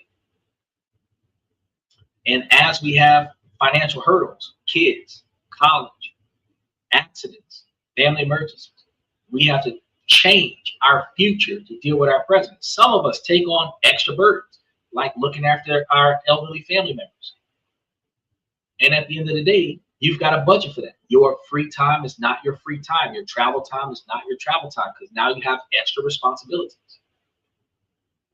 And with those extra responsibilities, you have to make sure that you still prioritize a future where these responsibilities don't exist anymore. And if you start prioritizing that, look, you can hate your husband this year, but next year you're going to be glad he's still here. You know, y'all just got to find another way. And if you're finding another way to work through the things that get on your damn nerves in a relationship, the relationship is going to last. But do you believe that any marriage that lasted 40 years didn't have a 10-year strip where he hated her and another 10-year strip where she hated him, and that wasn't the same 10 years? It 20 out of 50 years that they just didn't like one another. But somewhere along the lines, somebody said, we need to cut this bullshit out and rekindle the marriage that we had in the beginning. And 50 years down the line, they are grateful that they did not give up on their partner. But the whole purpose of a marriage is for better or for worse. The for worse part is when you hate your spouse. The for worse part is when you want a divorce. The for worse part when you're overwhelmed with stress. The for worse part is when money ain't right. The for worse part is when decision making don't go according to plan. The for worse part is when catastrophe happens. The for better part is when there's no problems in the relationship. Everybody gets married for the for better part. Y'all lie and say that y'all in it for the for worse part, but when the for worse part comes, y'all want a fucking divorce. The for worse part includes infidelity, because back in the day, you got married, no matter what happened, y'all didn't get no divorce. So even if there was children born outside of the marriage, you just had extra kids in the house. There was no divorce. They had to create divorce laws to give y'all more freedom to divorce. And they went from divorce with purpose to no fault divorces. Soon as they came with no fault divorces, you can get a divorce because you don't like the shirt I'm wearing. That makes no fucking sense, but you really could. If we were married and you didn't like my shirt, you could file for divorce because I won't throw the shirt. You do not need a reason to get divorced today. But as a result, you do not need to pressure a man into marriage because you technically, the man doesn't benefit from the marriage if you're not going to be wife material in the marriage, and y'all are likely going to get a divorce after the marriage because you don't get what you want.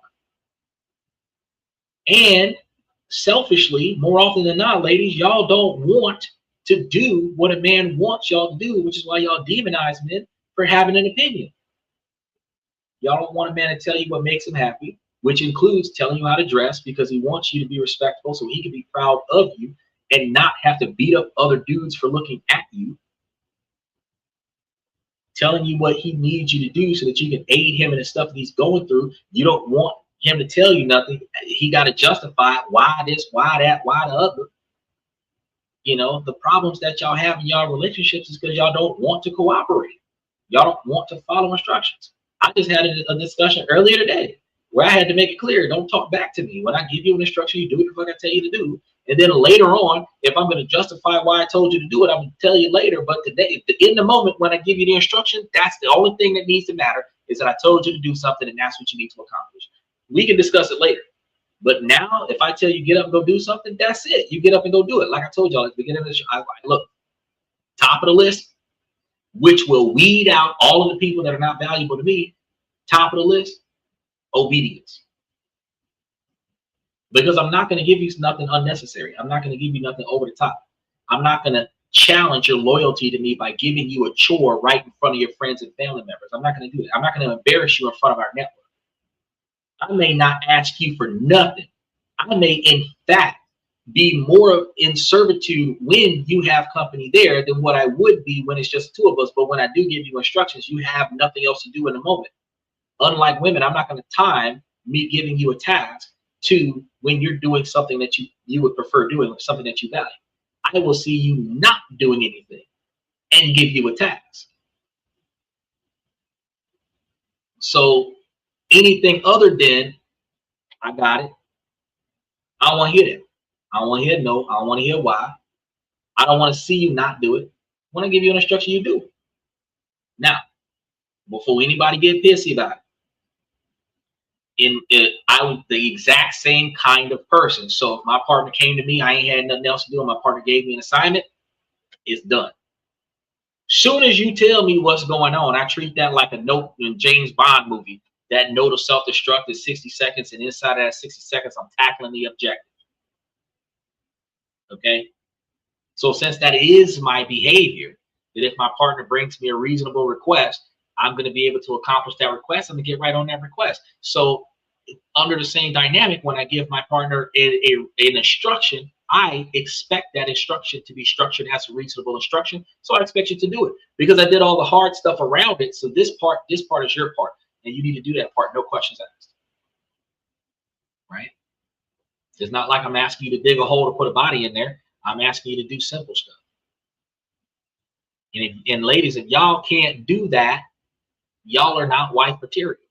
And as much as y'all believe that y'all are entitled to being a wife just because you stayed in a relationship by title, not by effort, that's not true.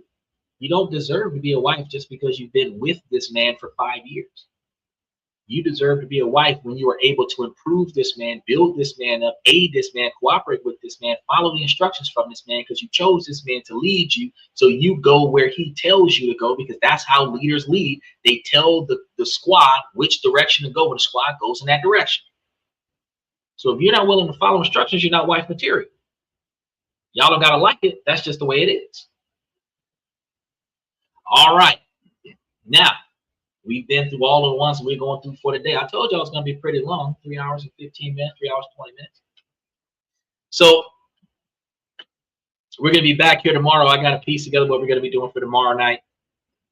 But Mondays, we typically talk about how politics negatively impact our ability to make, save, and invest money. So I want y'all to make sure that y'all swing back around sometime between 11:30 and 11:45 Eastern Standard Time is when we're going to tee things off. But we should be able to carry it over a few hours. So if you come a little bit late, you'll catch us still here for at least an hour, hour and a half, 2 hours, something like that, depending on how deep the topic is. So make sure that y'all come back tomorrow. We're live every night of the week, so I want you guys to be able to benefit from that. Like the show, and then follow the show on TikTok, Twitch, and YouTube as well, so that you guys can benefit from. And then double check the membership and the YouTube side of things so that you can get all the detailed information that we provide to y'all on a regular basis. I want to start by saying, you know what? Hey, we have some special shout outs to some new individuals today. Dixon Mize is one of the individuals that's there. FX Trader, I appreciate y'all.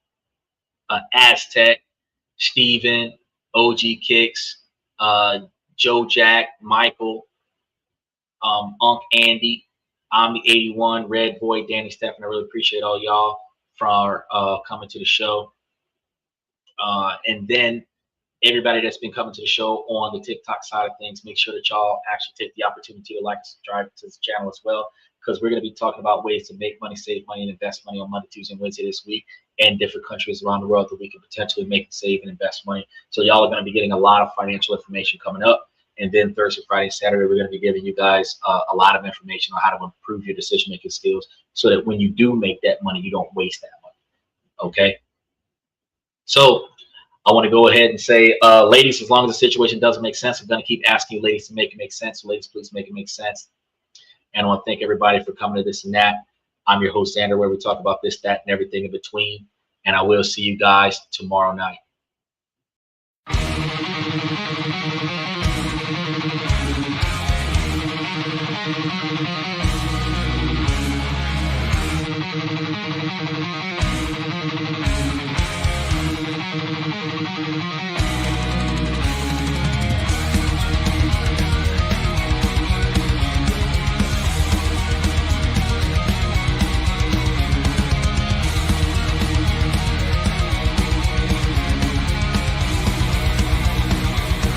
Higher ground.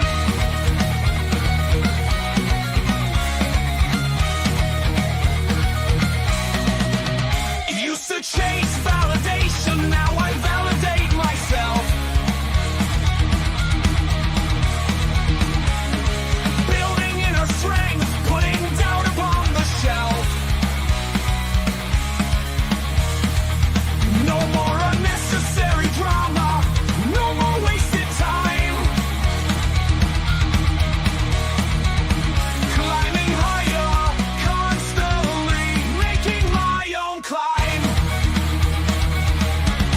Standing on higher ground where excellence is found. My potential knows no bounds, raising the bar, breaking ground.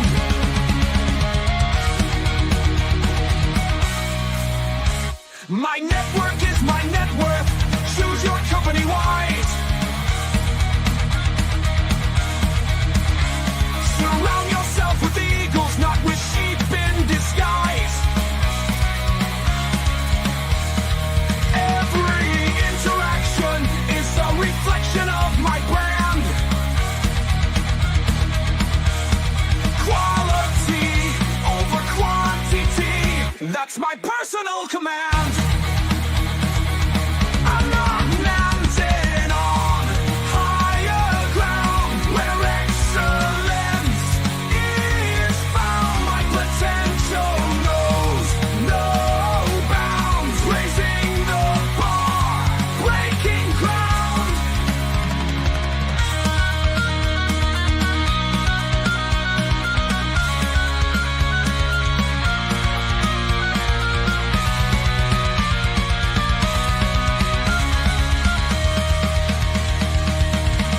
I'm not just living, I'm manifesting my vision, cutting through limitations with surgical precision.